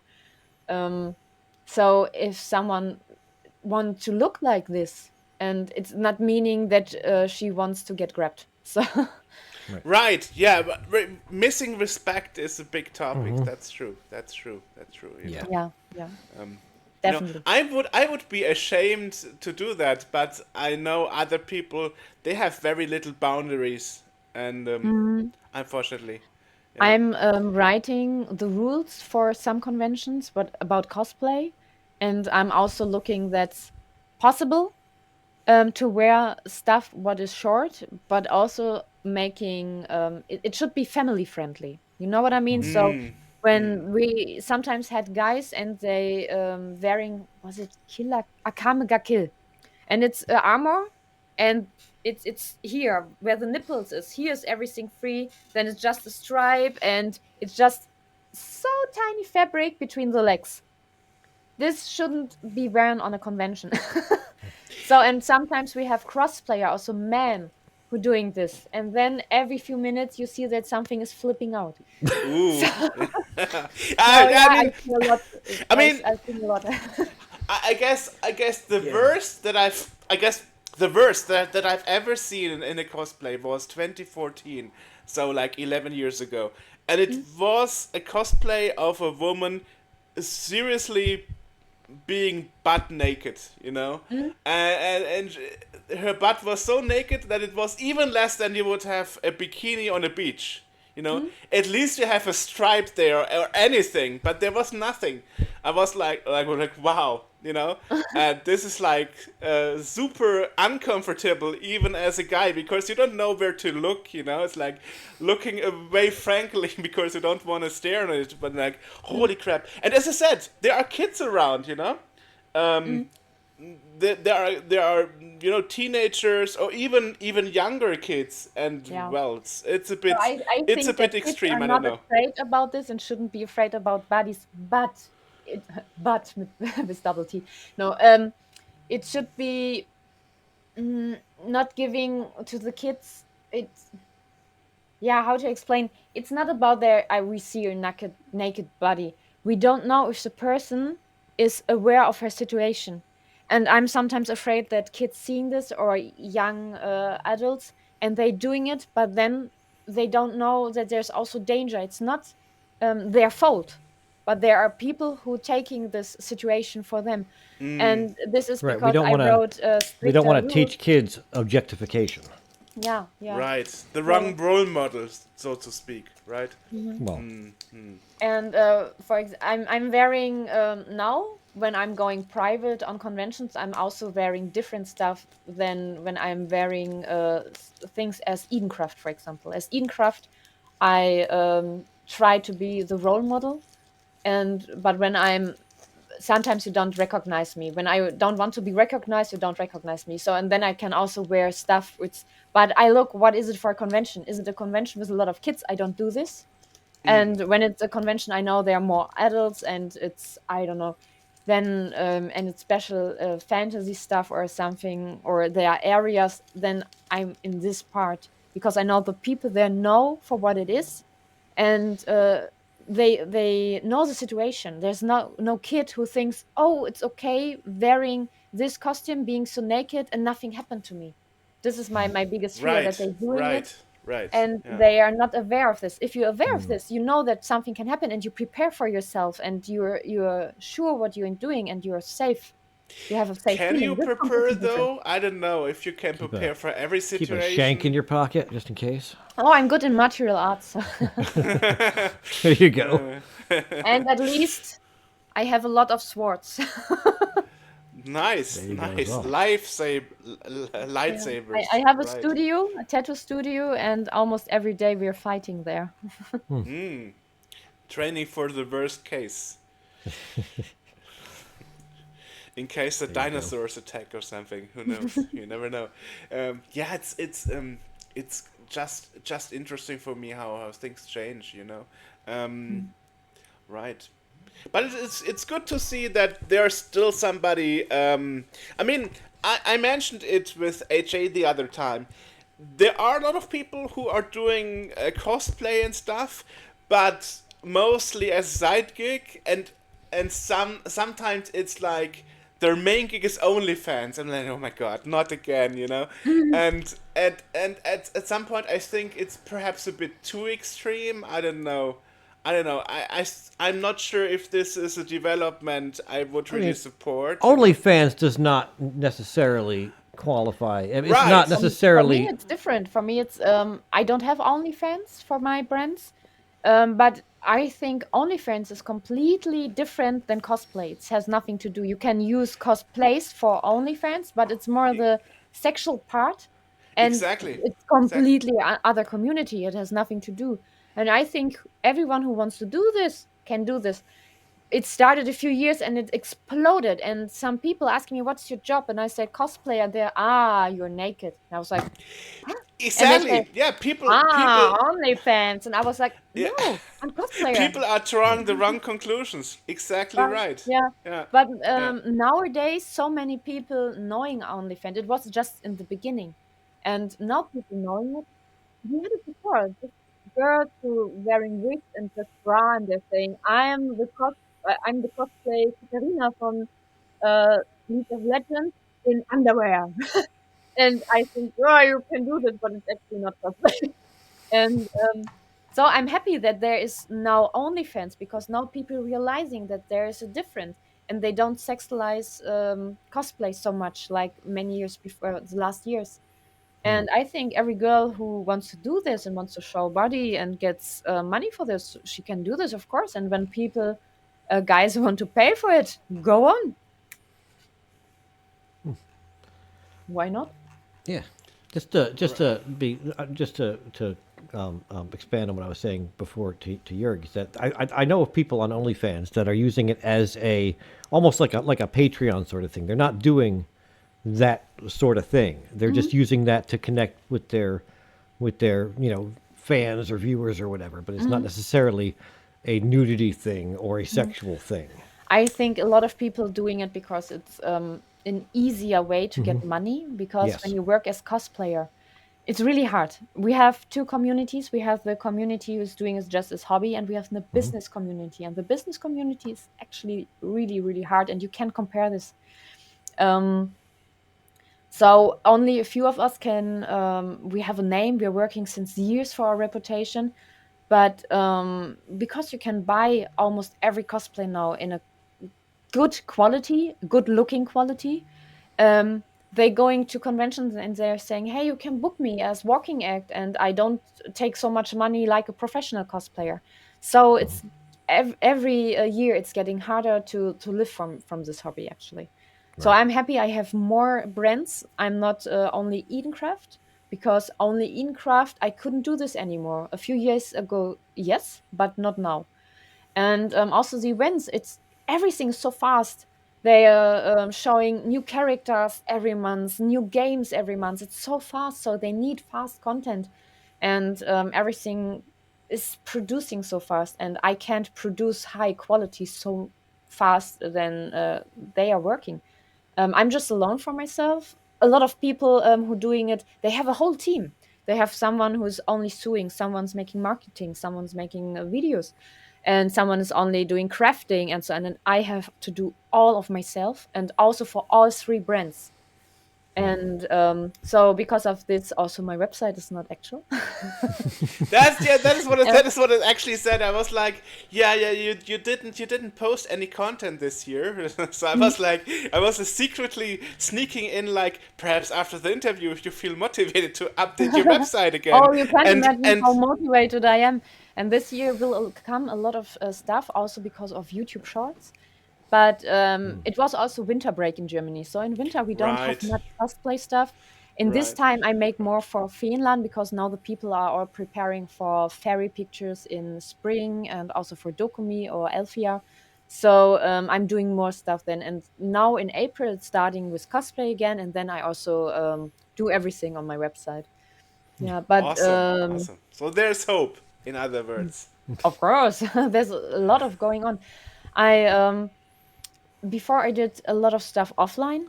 Of course, you see stuff online from me, but I was almost every weekend on an event booked, and I have to craft a lot of stuff. I show everything on stage, and for example, I have just 26,000 followers here on Instagram. It's not much when you see other cosplayers, but they can't live from this. So Right, I that's have a different. strong, Exactly. yeah, I have a strong community, but I do a lot offline. The people know my name, they know me, they know my quality, and that I know everything. I'm not specialized in one thing. I can work with silicone, I can do masks, I can do crafting. I also work with metal, for example. So there's nothing except of wigs, because I hate wigs. Because when I have glue, there you have to glue. When you have glue and hair in the fingers, bleh. I can't feel it. It's like someone is going on or snow. When you walk over snow, I also hate this so much. And having having glue and hair. So this is what I just brushing it. If I need a fancy style, then I ask someone and pay for this. But I also write it down on my post that I don't do it, and I give credits. It's also really important. So people can't book you as Chewbacca, for example. When it's allowed to buy the Chewbacca, then I would do this, of course. Yeah. It's awesome. Yeah, and I also adore your detail in your cosplays. I mean, for example, where you did that Spider-Man cosplay. I think it was the Amazing Spider-Man, a poster or something, that where you No, it's one of the a cover for a comic, and it's from comic Campbell, cover. and it's the artist is the most well-known artist for Marvel comics, and I was so in love with this cover, and a lot of people copied it and make photos with this, and I was like always, but there's missing. Everything is missing. And I made also, she has some newspapers. I did the newspapers, and by myself I built everything. The whole setting. Wow. The And detail was incredible. I was like, oh Yeah. my god. and to sit like her, it was such a pain. I Bone was breaker. yeah, really, because I'm not sitting on the couch. It looks like this, but under me is a metal box for tools. Because it wasn't impossible to be like this on sitting on the couch, because the couch is fluffy. Right. Oh, and I was sitting like this, and I was like, do the photo.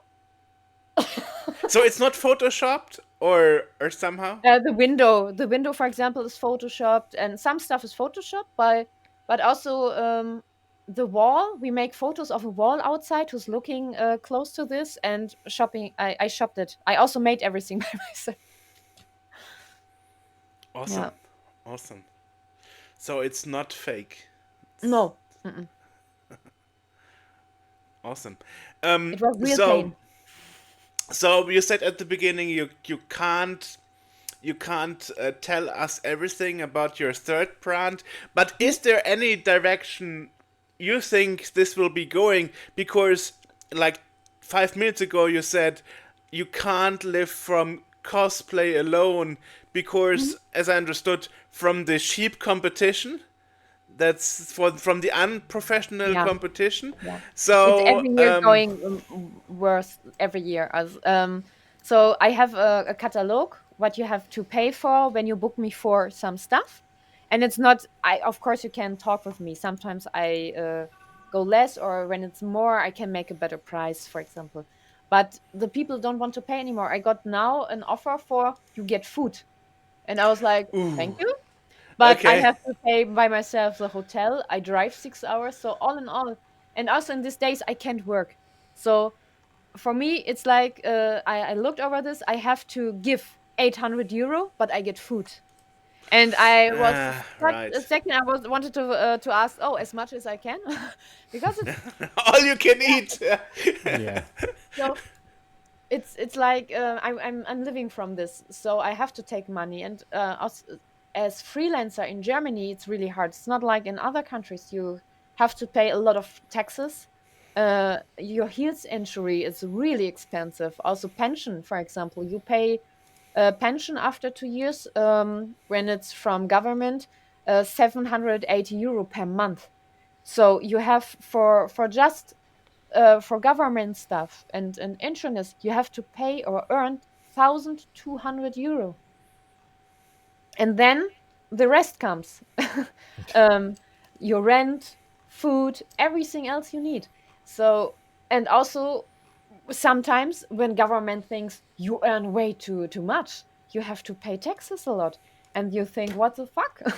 And when we had Right. Corona, for example, Corona help was not for solo freelancer. It was just for freelancer who have workers. So you don't get any support. Nothing. They Wow. had a lot of support programs, but nothing was for us. So yeah, I cosplay. It's up to what you mean with cosplay. If you also count the costumes I make for other people, so the fairy rings, for example, then yes, I can live from this. But also being cosplayer alone without OnlyFans and everything, it's not possible anymore. It's not for many. Um, I actually think for no one in Germany. They all have a second or third brand. They don't tell it. I know a lot of stuff. A good thing is, for example, Impress. You can see the names, and then you see on other, oh, it's the same name, and they're saying, no, it's not me, but you can see it on Impress. So, Why would you keep it secret? Why would you keep it secret? because yeah, because the scene is like, if you don't, you're not good enough when you can't. I'm really transparent. What's this about? I say it's bullshit, but a lot are like, Okay. oh, you're not good enough. Then the talking begins because it's high competition, and also sometimes event manager saying, you are not so good like cosplay XY, and because of this you get less money or something. And they're Wow. actually not in Okay. the position to say it's good or not, because they don't have knowledge. But they starting that cosplayers started to find to fight, because it's not only a hobby, it's our whole existence. And it's sometimes really hard. I lost one job because they were thinking I'm 26, because I look very young, but I'm not. So I'm celebrate more than 10 years my 26th birthday. But Right. and I Right. left I it mean, because yeah. Right. they see on my ID that I'm older, and then they're saying, "Oh, it's not possible. We can't take you." And I was, "Why?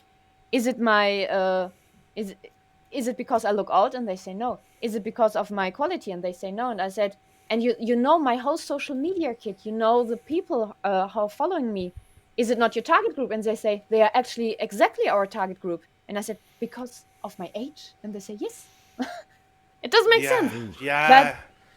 you have a Wow. lot fights when you're a cosplayer, and sometimes you think is it worth doing this because when it's not hobby, you have a lot of bad sides, and you have to be strong. We're losing in Germany a lot of cosplayers, really good, talented crafting cosplayers, because they get rid of that. They say, I don't want to feel like this anymore. I'm good in what I'm doing, but no one's recognizing this. I always have to fight for my money, for that I'm good or something, and it's so stupid.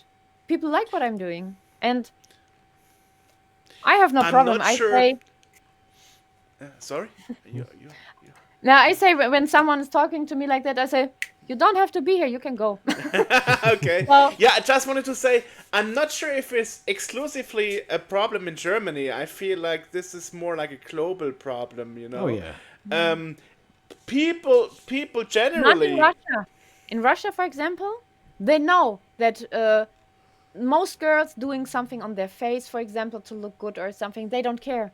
They're on another party saying, if you don't do this, do you don't like yourself? In Germany, when you do stuff for yourself, so it's in Russia, it's not so much a problem. They appreciate and they're supporting more.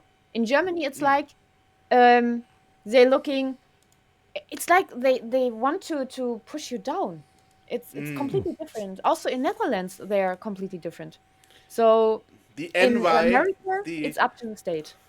so the NY of other people, they don't like you to see that you are successful. Okay. Yeah, I see. it's cosplay is for many people a thing. They think it's a perfect job. They never see what it means to be cosplayer. It means you Right. give a lot of Right. your passion. You can't live it. For example, as I told you, you can't be in character anymore. You don't have the time for this. You can't be so creative anymore because you have some people saying they want this, and this. You can't choose the cosplay. You have to do this, and you have to be good in this. Or Yeah. therefore, it's different. It's completely different. And It's sometimes I miss different. it. It's different doing your hobby as a job because yeah, you have to do things that you otherwise wouldn't want to do because you don't enjoy it as much. But as soon as money is involved, Yeah. money rules the world and it dictates what you have to do. I It's see. also yes, Yeah. I try to say it also everyone on conventions when they're shy or something, or maybe I'm not good enough, and I'm saying, but you're doing it for fun. You are not an actor for a movie. Here's no one who judges you. Have Right. fun. It's the most important Right. thing.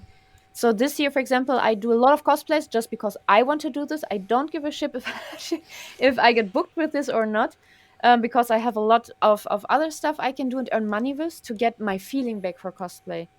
And it's also working in a cosplay. I can show you pictures of my body after 12. I have I mean, if you want contract. any pictures to be part of this, we also make a video version. Just send it to me, and Yeah. I can include it when we edit Some the videos video. you don't want to see. It looks like someone punished me a lot of times. No, I mean, not about being punished or exhausted. Just as a general information. Just by the way, just Yeah, send yeah, me yeah. if Of you course, you can. want anything included. I have a portfolio for this. You can. I will give you the Dropbox links. You can choose what you want. And they We thinking, don't oh, want to we don't want to give you we don't want to give people the wrong picture. Of course, you don't have to send me. You don't have to send me your ugly pictures from your toxic cradle or something. No, no, What? not necessarily. no, no, no. Don't worry. Don't worry. I don't give it to you. No, what I want to say is they think it's just wearing costumes, and a lot of people looking at you and saying, "Oh my God, she's so beautiful," and it's not. It's like also what people thought a lot of times about Hollywood actors or singers. It's completely different. You have to prove every time that you're worth. Right. Your Right. costumes has to be perfect. If they found something, they started immediately to talk about this. So like, oh, did you see? The fabric? Was this a hole or something? She's judged. It doesn't have to be like this. So it's people have another picture of you, and also you work a lot. I have contracts that I work 6 hours because after this, my when I wear heavy stuff or something, it's not good for my body anymore. And sometimes events, making it like that you have program the whole day, but all in all it's 6 hours. So you are still 12 hours in cosplay. Yeah, And and barely any so, breaks, right? Yeah. mhm. Yeah, and it's also when you wear high heels. I have really good high heels, but I can't use them for everything. Sometimes I have heels I have to wear because I look like the original, but it's such a pain. And then I have bruises and I can walk for many days, or I don't know, there's stories I don't tell here. And Okay. it's not so nice that what you think. But the good thing is why I'm doing this is I'm able to make sometimes cosplays who are so expensive I couldn't do by myself. I really need then support to do this, and I don't want to sit here and say, please, please send me money, please, please. So I'm using this chance to see maybe cities or other countries, and also doing new stuff, and also stuff I can't do by myself because I don't have the money. So it's Interesting that also you really mention good. it. Interesting that you mention it, going to other countries or cities. I was actually doing a little checking on you on ChatGPT, and it was actually telling me, yeah, she is a very known, internationally known cosplayer and stuff. Like, okay, well, you know. Mhm. So there is some base there, and it's good that we have this interview now, because we have been trying for a while. It's actually the professional side of cosplay is something a lot of cosplayers don't want to talk about it. They are like, "Nah, as I said, it's a secret. You know, yeah. It's also good that we cover, the not so nice sides of cosplay. Oh, I Not have no not problem. everything is not everything is sugar and hey, everything No, is never. not like But of in not course, like there in are the Lego beautiful movie. sides. Yeah, there are beautiful sides, but my community knows I'm always transparent.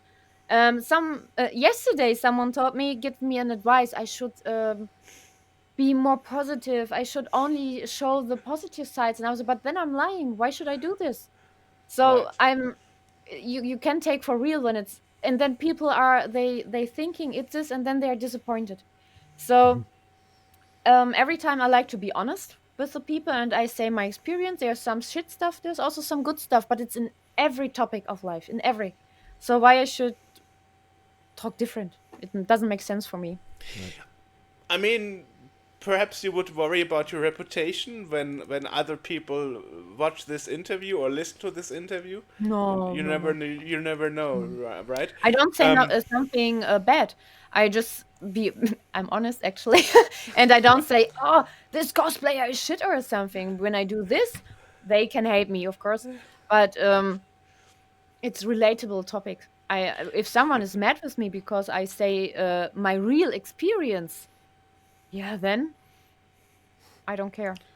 right. I mean, we Right. also spoke about the positive thing. I mean, um, and one thing I remember from this other interview I saw with you was that you said, um, when you get rid of costumes and you don't need them anymore, you're taking them apart and recycle parts of it. Mm, And I remember that one question you were asked was like, why don't you sell it on eBay or something for other cosplayers to use? mm, And you said that people are sometimes rude when mm, you sell your stuff and have high expectations, mm, and which is sometimes weird, because I don't know, if I buy something from Edencraft, mm, and I would think like, wow, I bought something handcrafted. For me, it's an honor that no, I'm able to own this costume and wear it, perhaps, mm, but not everybody is thinking this way. no, no. I had a lot of time that they're saying, "Oh, here this is broken and it's shit quality," and I say it's used. Sometimes some friends of me also wearing it for photo shootings. They don't have Instagram; they're just doing it for fun. Or some photographers asking me, "Can I take it for my customers? We want to make photos." I say, "Of course." And sometimes they're broken. Um, there's nothing when you work with foam, for example, or with cosplay flags, or is it warbler? It's it's not for apocalypse. So it's just wood and glue, and it can the form can change when it's too hot, or it can break or something. So when they want new costumes, they can ask me. I can make them beautiful costume, but they don't want to pay for this. So and also they say, oh, it doesn't fit to me. You say it's SM, and I say no. You have to read exactly. I have a really extreme body part. So here I have big breasts. I have a really tight waist and a bigger booty. Also, since I'm training, and a lot of people don't fit in my stuff, so it doesn't make sense to sell it. And so True. last week I asked a friend of me. I have some shells. They are for your heavier customs. Do you want to take it? You can make it for belly dance or something. So I asked from my friends if they want to take some stuff, and they can craft a new stuff out of it. And I look what I can use for myself. And some parts also go into trash, but it's not so much. Oh, I see. I see. Yeah, because it's tailor made for your stature and not for other people, obviously. So let's perhaps talk a bit about the crafting side. What is the typical starting point? People write you a message and say, "Hey, I want to be Fred Feuerstein." Or no, in English it's actually Who? called Fred Flintstone. In English Oh. it's Flintstone, Fred Yeah. Flintstone, and so let's say I'm a customer. So I'm Fire writing Shutdown in sounds your. way cooler. Yeah. Easy to The answer. Easy to German answer. the German mind slipped for a second. I'm sorry here. Anyway, so It's easy to answer so since a few years. It's Genshin Impact. Really, I get so many messages for Genshin Impact. You can't imagine. You okay. can buy it in really high quality, actually, for a few for low money. But Really? some people want to do it by themselves, so I say, okay, I help you. Because when you do it by yourself, it's not so easy. You sometimes. So I have a lot of machines here. I also have a cutter and a laser cutter. I also have a wait. I have to look what it is. Schreinerei. Carpentry. I have our own Okay. carpentry, Yeah. so I can do really crazy stuff. But a lot of people not. So I sit down with them, and then we think about this. How we also a friend of mine asked me. It is inspired by Genshin Impact, and a lot of people love it. It's when I started, it was World of Warcraft. Now it's Genshin Impact. And I never cosplayed Genshin Impact because I think they're looking like 12 years old. I'm not 12 years old. I think when Yeah. I wear it, it will look. But I like the costumes very much. And I like to help other people to craft it. It's the I most. don't know. I don't know if you know Back to the Future, the Yeah, movies. yeah. Yeah, and at the very beginning of the second Back to the Future, Doc Emmett Brown has a Emmett. mask on because Yeah. Yeah. he did some surgery to restore his youth. And Uh, I was like, his face looks exactly like without the mask. So perhaps you could put on some mask to make yourself look younger or something. yeah, I could do maybe. By the way, I did a Dr. Emmett cosplay. You did, you did. Yeah, when I had white blonde hair like this, and I made my hair the dark part. Dye? And I was Do you dye your looking in hair? mirror, and I Okay. was like, "Guy, I look like Dr. Emmett." And then on Halloween, I made it, and I was going as Dr. Emmett. I love this so much. Dr. Emmett is the best guy. It was just meant as a joke, but hey. It's also another part of being professional cosplayer. You have the possibility when you work for Comic Cons, for example, to learn them. So he was there at this time. I wasn't booked. I said no, and I didn't know that he. If I know that Dr. Emmett himself is there, of course I Christopher would go. Lloyd? Oh my god. Yeah. And Yeah. I learned so many from Stranger Things, for example, actors, from Game of Thrones, from a lot of people, personal. And we But are you still have a choice. You still have a chance. Christopher Lloyd is still appearing on stage and stuff. Okay, still. in Germany. I don't know if I don't know if he's in Germany. I think globally. I just read the other day he's still very sharp at 83. He's turning Yeah, he's 83 this still- year. He's still very Yeah, active. maybe the goal is for actually it was for this year, but we move it to next year. That I'm going to Spain, to USA. It's up to how the government works because I'm queer, so and being queer and going to USA is a little bit. Right, So we have yeah. Yeah, That's yeah. true. That's true. the good That's thing true. is most time you can see that I'm queer, but sometimes I also looking like a guy. I'm also male model sometimes, and so now you As can recognize. But when I look like a guy, I really look like a guy. So, as an American, Mhm. almost all the people here do not care. yeah, It's a very small amount of really loud people yeah. that is the Yeah. problem. Ah, okay. Yeah. Yeah, I don't know. He- I can just tell what I know from German newspapers, and Yeah, they're we've got saying there are the a lot of laws now, and I'm a little bit afraid to visit it. I would love to I don't because blame you. I love the different cultures and how it developed the last centuries. It's so amazing. America is yeah. really amazing, Mm-hmm. and but what's going on now is making me a little bit. I'm a little bit in fear of visiting it. Yeah.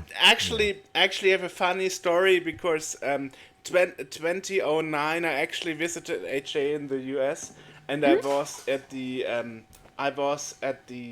how it's called in English, immigration office, right?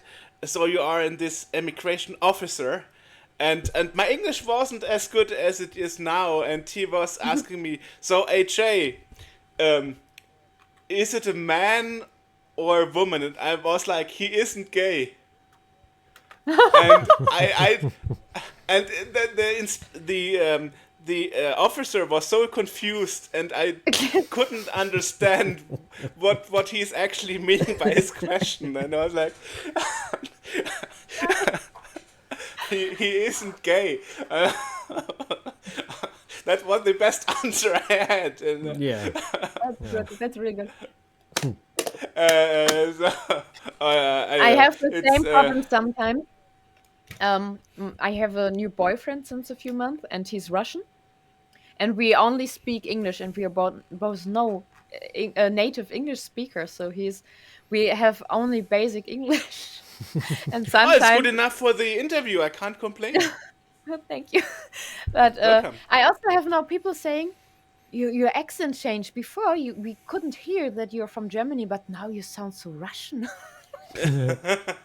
I mean, And also I mean, that's actually that used to be one of our key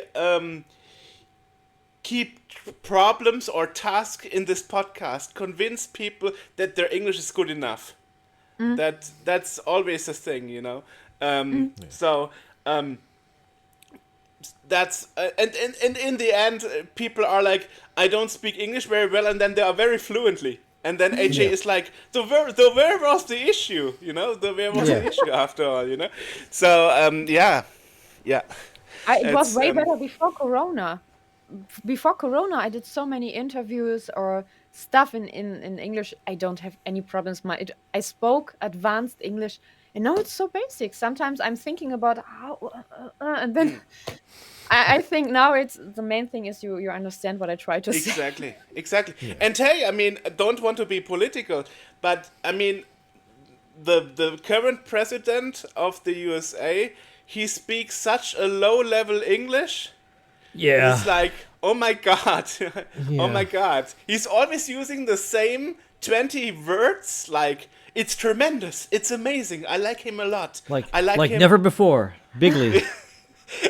It's true, like yeah, it's so imagine you are the president and English is the only language you know and you don't speak it very well. Yeah, you're not So even it's good like, at oh my that, yeah. god, you know. It's true, you know. It's true. Yeah. Maybe in a few years we find out he's just a robot and he's actually speaking Russian fluent. Right. Who yeah, knows? Exactly. Who knows? Yeah. Yeah, But I I wouldn't doubt it. mean, history tells us it's not always good to have not a certain lack, or to say to have a lack of education. I mean, look at Venezuela. The current president was a bus driver before. He didn't do a good job as Schröder? a. Schröder? Yeah, Our yeah. we have a leader. He was selling shoes, and when he was Kanzler, he was singing a song about beer, and it was in the charts. Exactly. Yeah. Yeah. Well, that's He was that's Kanzler it. for just one period, but he did so much. Right. It was just you can imagine that it's real. True. Yeah. Yeah. Well, we derailed here a bit into politics, but yeah. I mean, I don't know. It's really like we don't care. As I said, I'm very happy that you Oh, take the time we right care. We just try not to talk about it. now. Or say we don't mind. Let's say we don't mind. Yeah. Oh, okay, sure. I don't want to get you into trouble, so it's all good. Yeah. Anyway, so yes, so now let me ask you. I also saw on your homepage you can actually booked for interviews or panels or so on. So you are also appearing on conventions on panels as an expert for, I guess, for crafting. For a lot of different stuff, yeah. For I can talk about how it's being making what we are doing now, for example, being cosplay as professional cosplayer. Um, a lot of stuff. Actually, it's about everything. Sometimes they asking me, "Can you talk about this? Can you talk about this?" And I say, "Of course."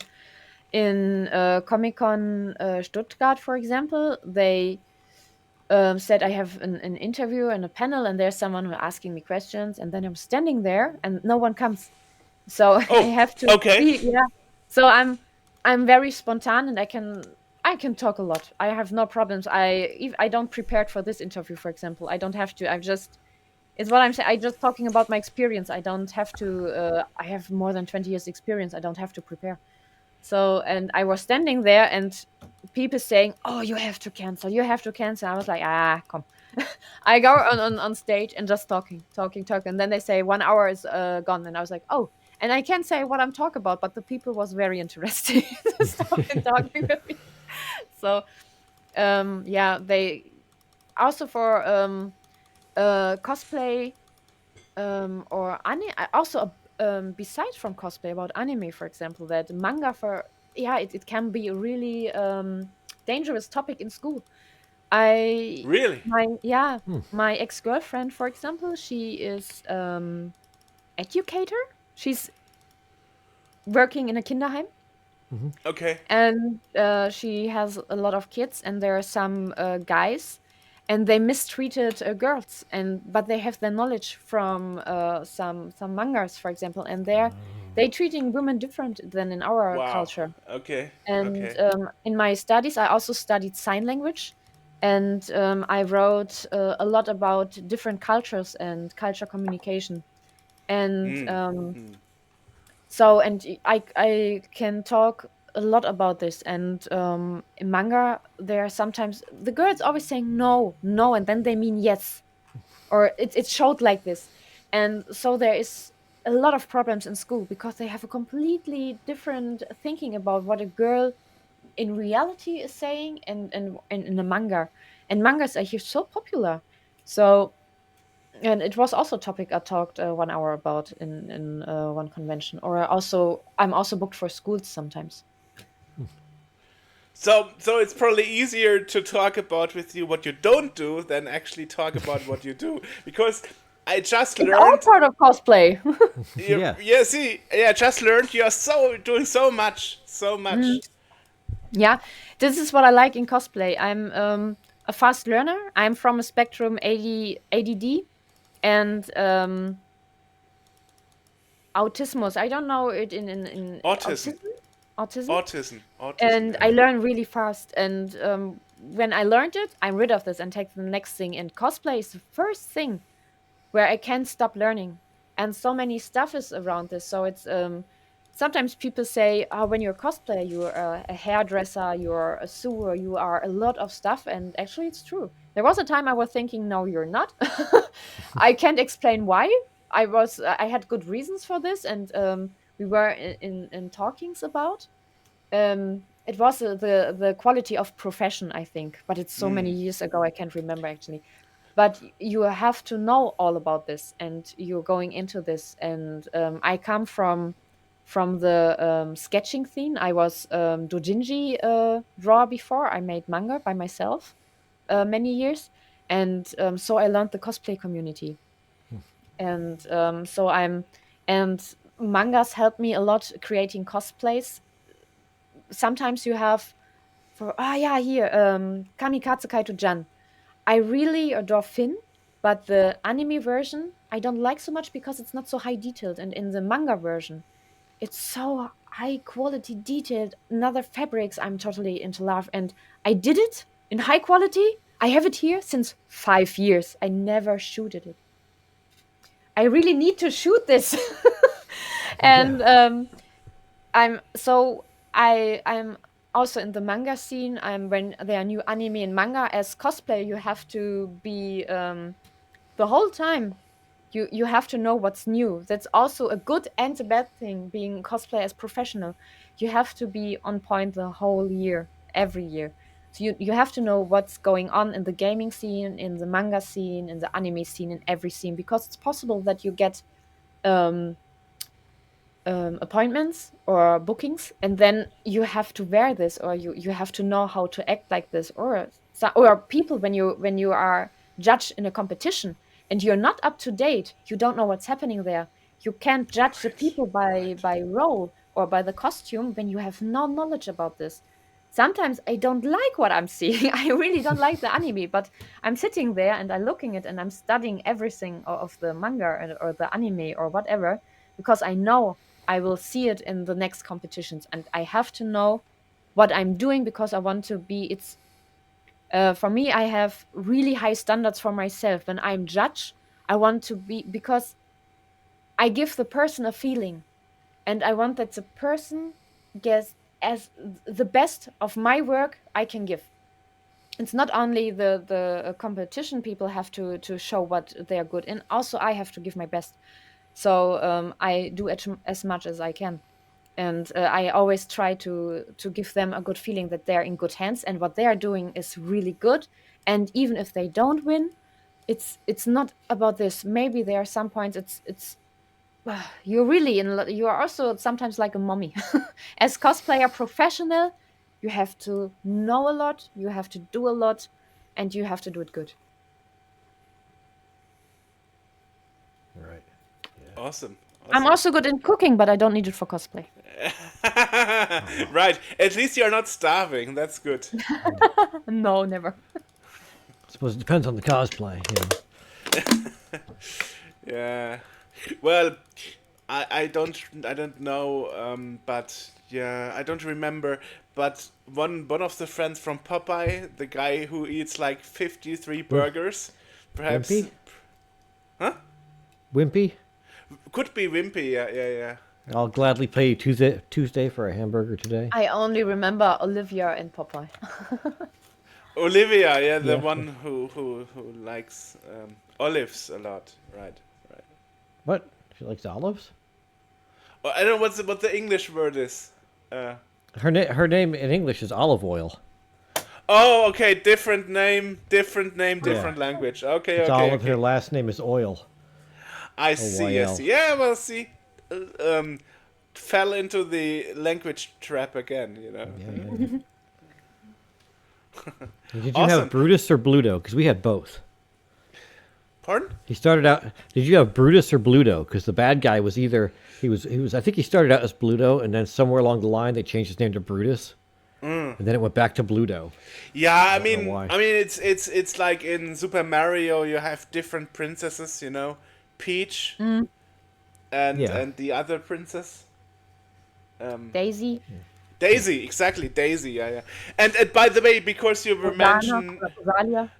Because you were mentioned Carpenter before, I actually used to memorize Carpenter. I always memorize it like the history of Super Mario, because before Mario was a plumber, he was actually a carpenter.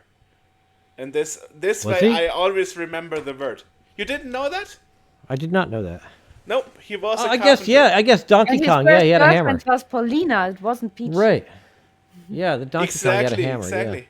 Yeah. Yeah. Huh. Okay. Exactly. Yeah.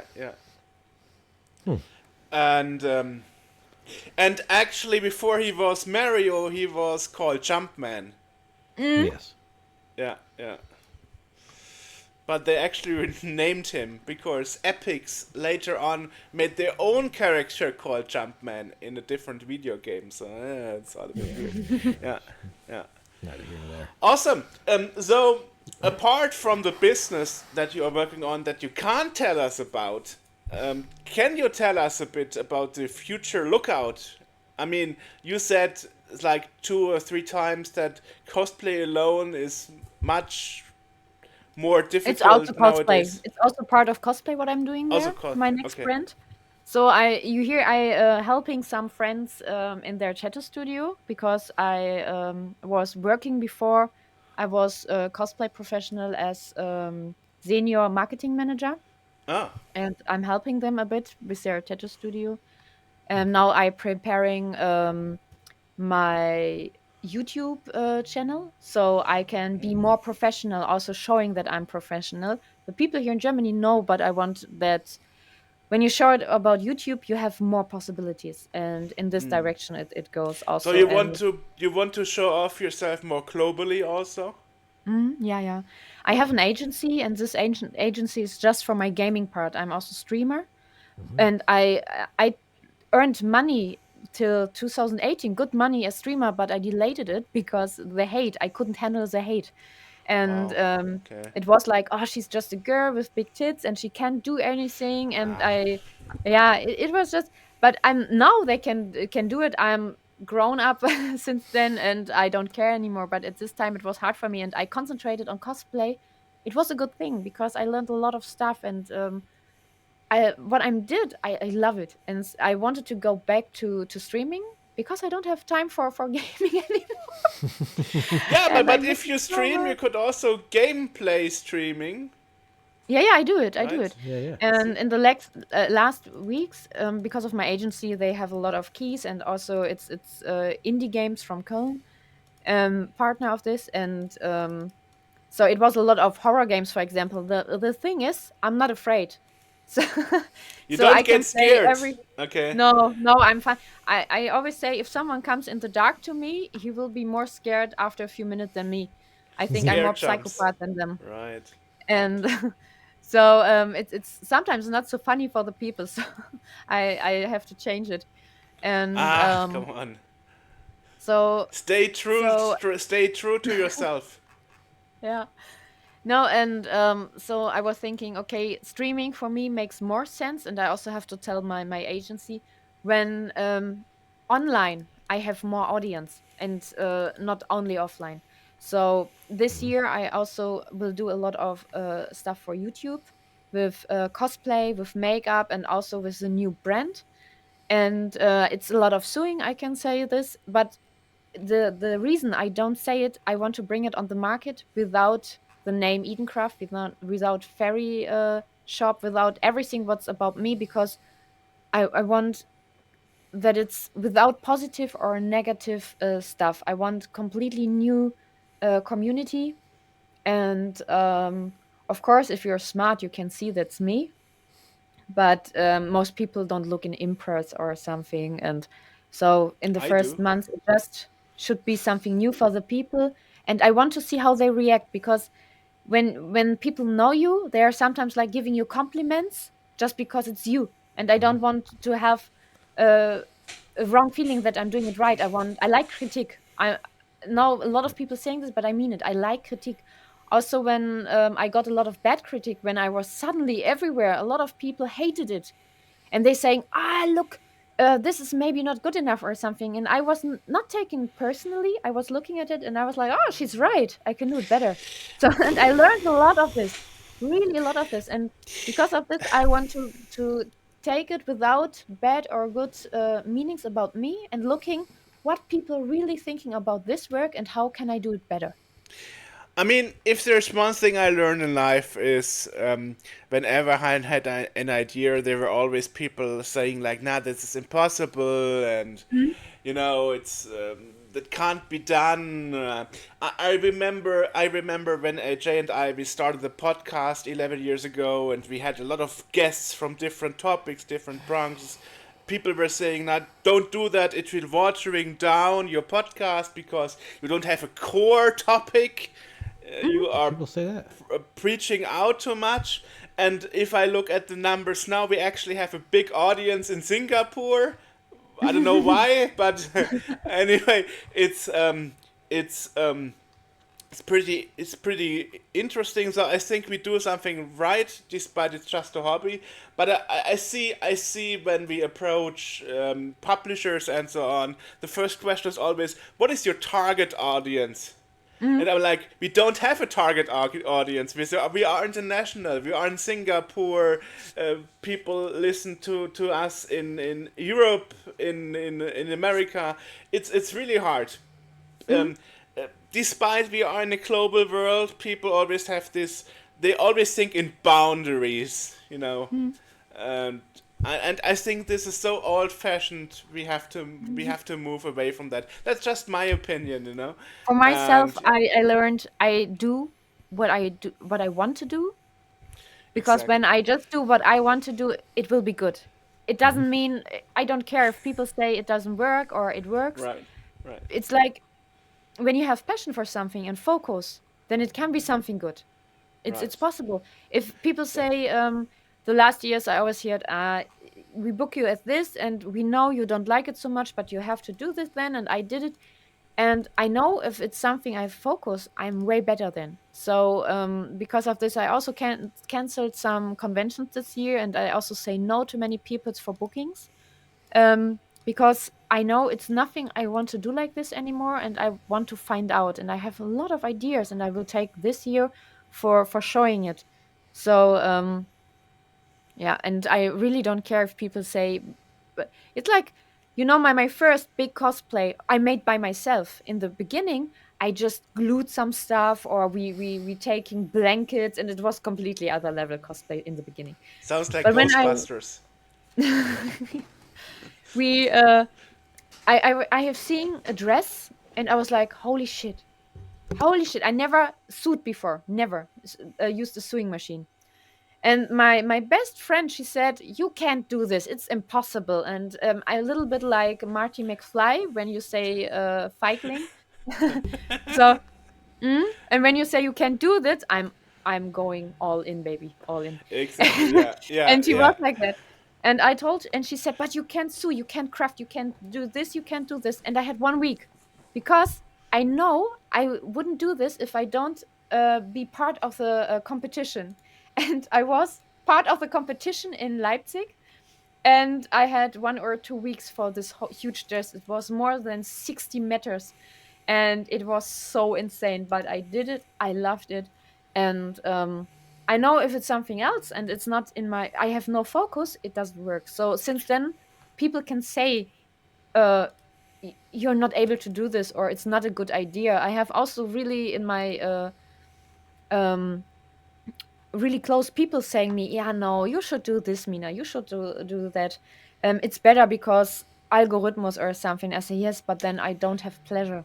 Right. And the most thing, I have to have pleasure and fun, and otherwise it's just work, just another work. So I also could work at I don't know, a supermarket or something. It's the same. Right. I hope you enjoyed this interview regardless. Yeah. Yeah. Yeah. So where It's- can people it's- go to find out about what you're doing? Bitte? Where can people go to find out what you're doing and learn more about you? I really, it's heavy to understand you.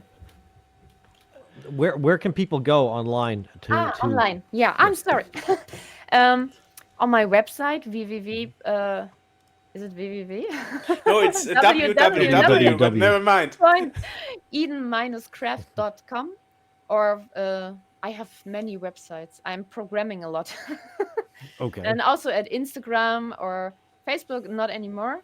But yeah, I think Facebook you see most, or in my website you see a lot. You mentioned YouTube before, so perhaps a YouTube channel? Yeah, it's not for public now. We Oh. preparing everything because we also change Okay. it.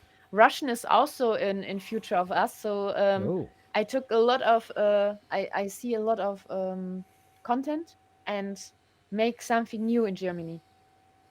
And we have to prepare everything. I think it will take more month. I think 1 or 2 months it will take till we start.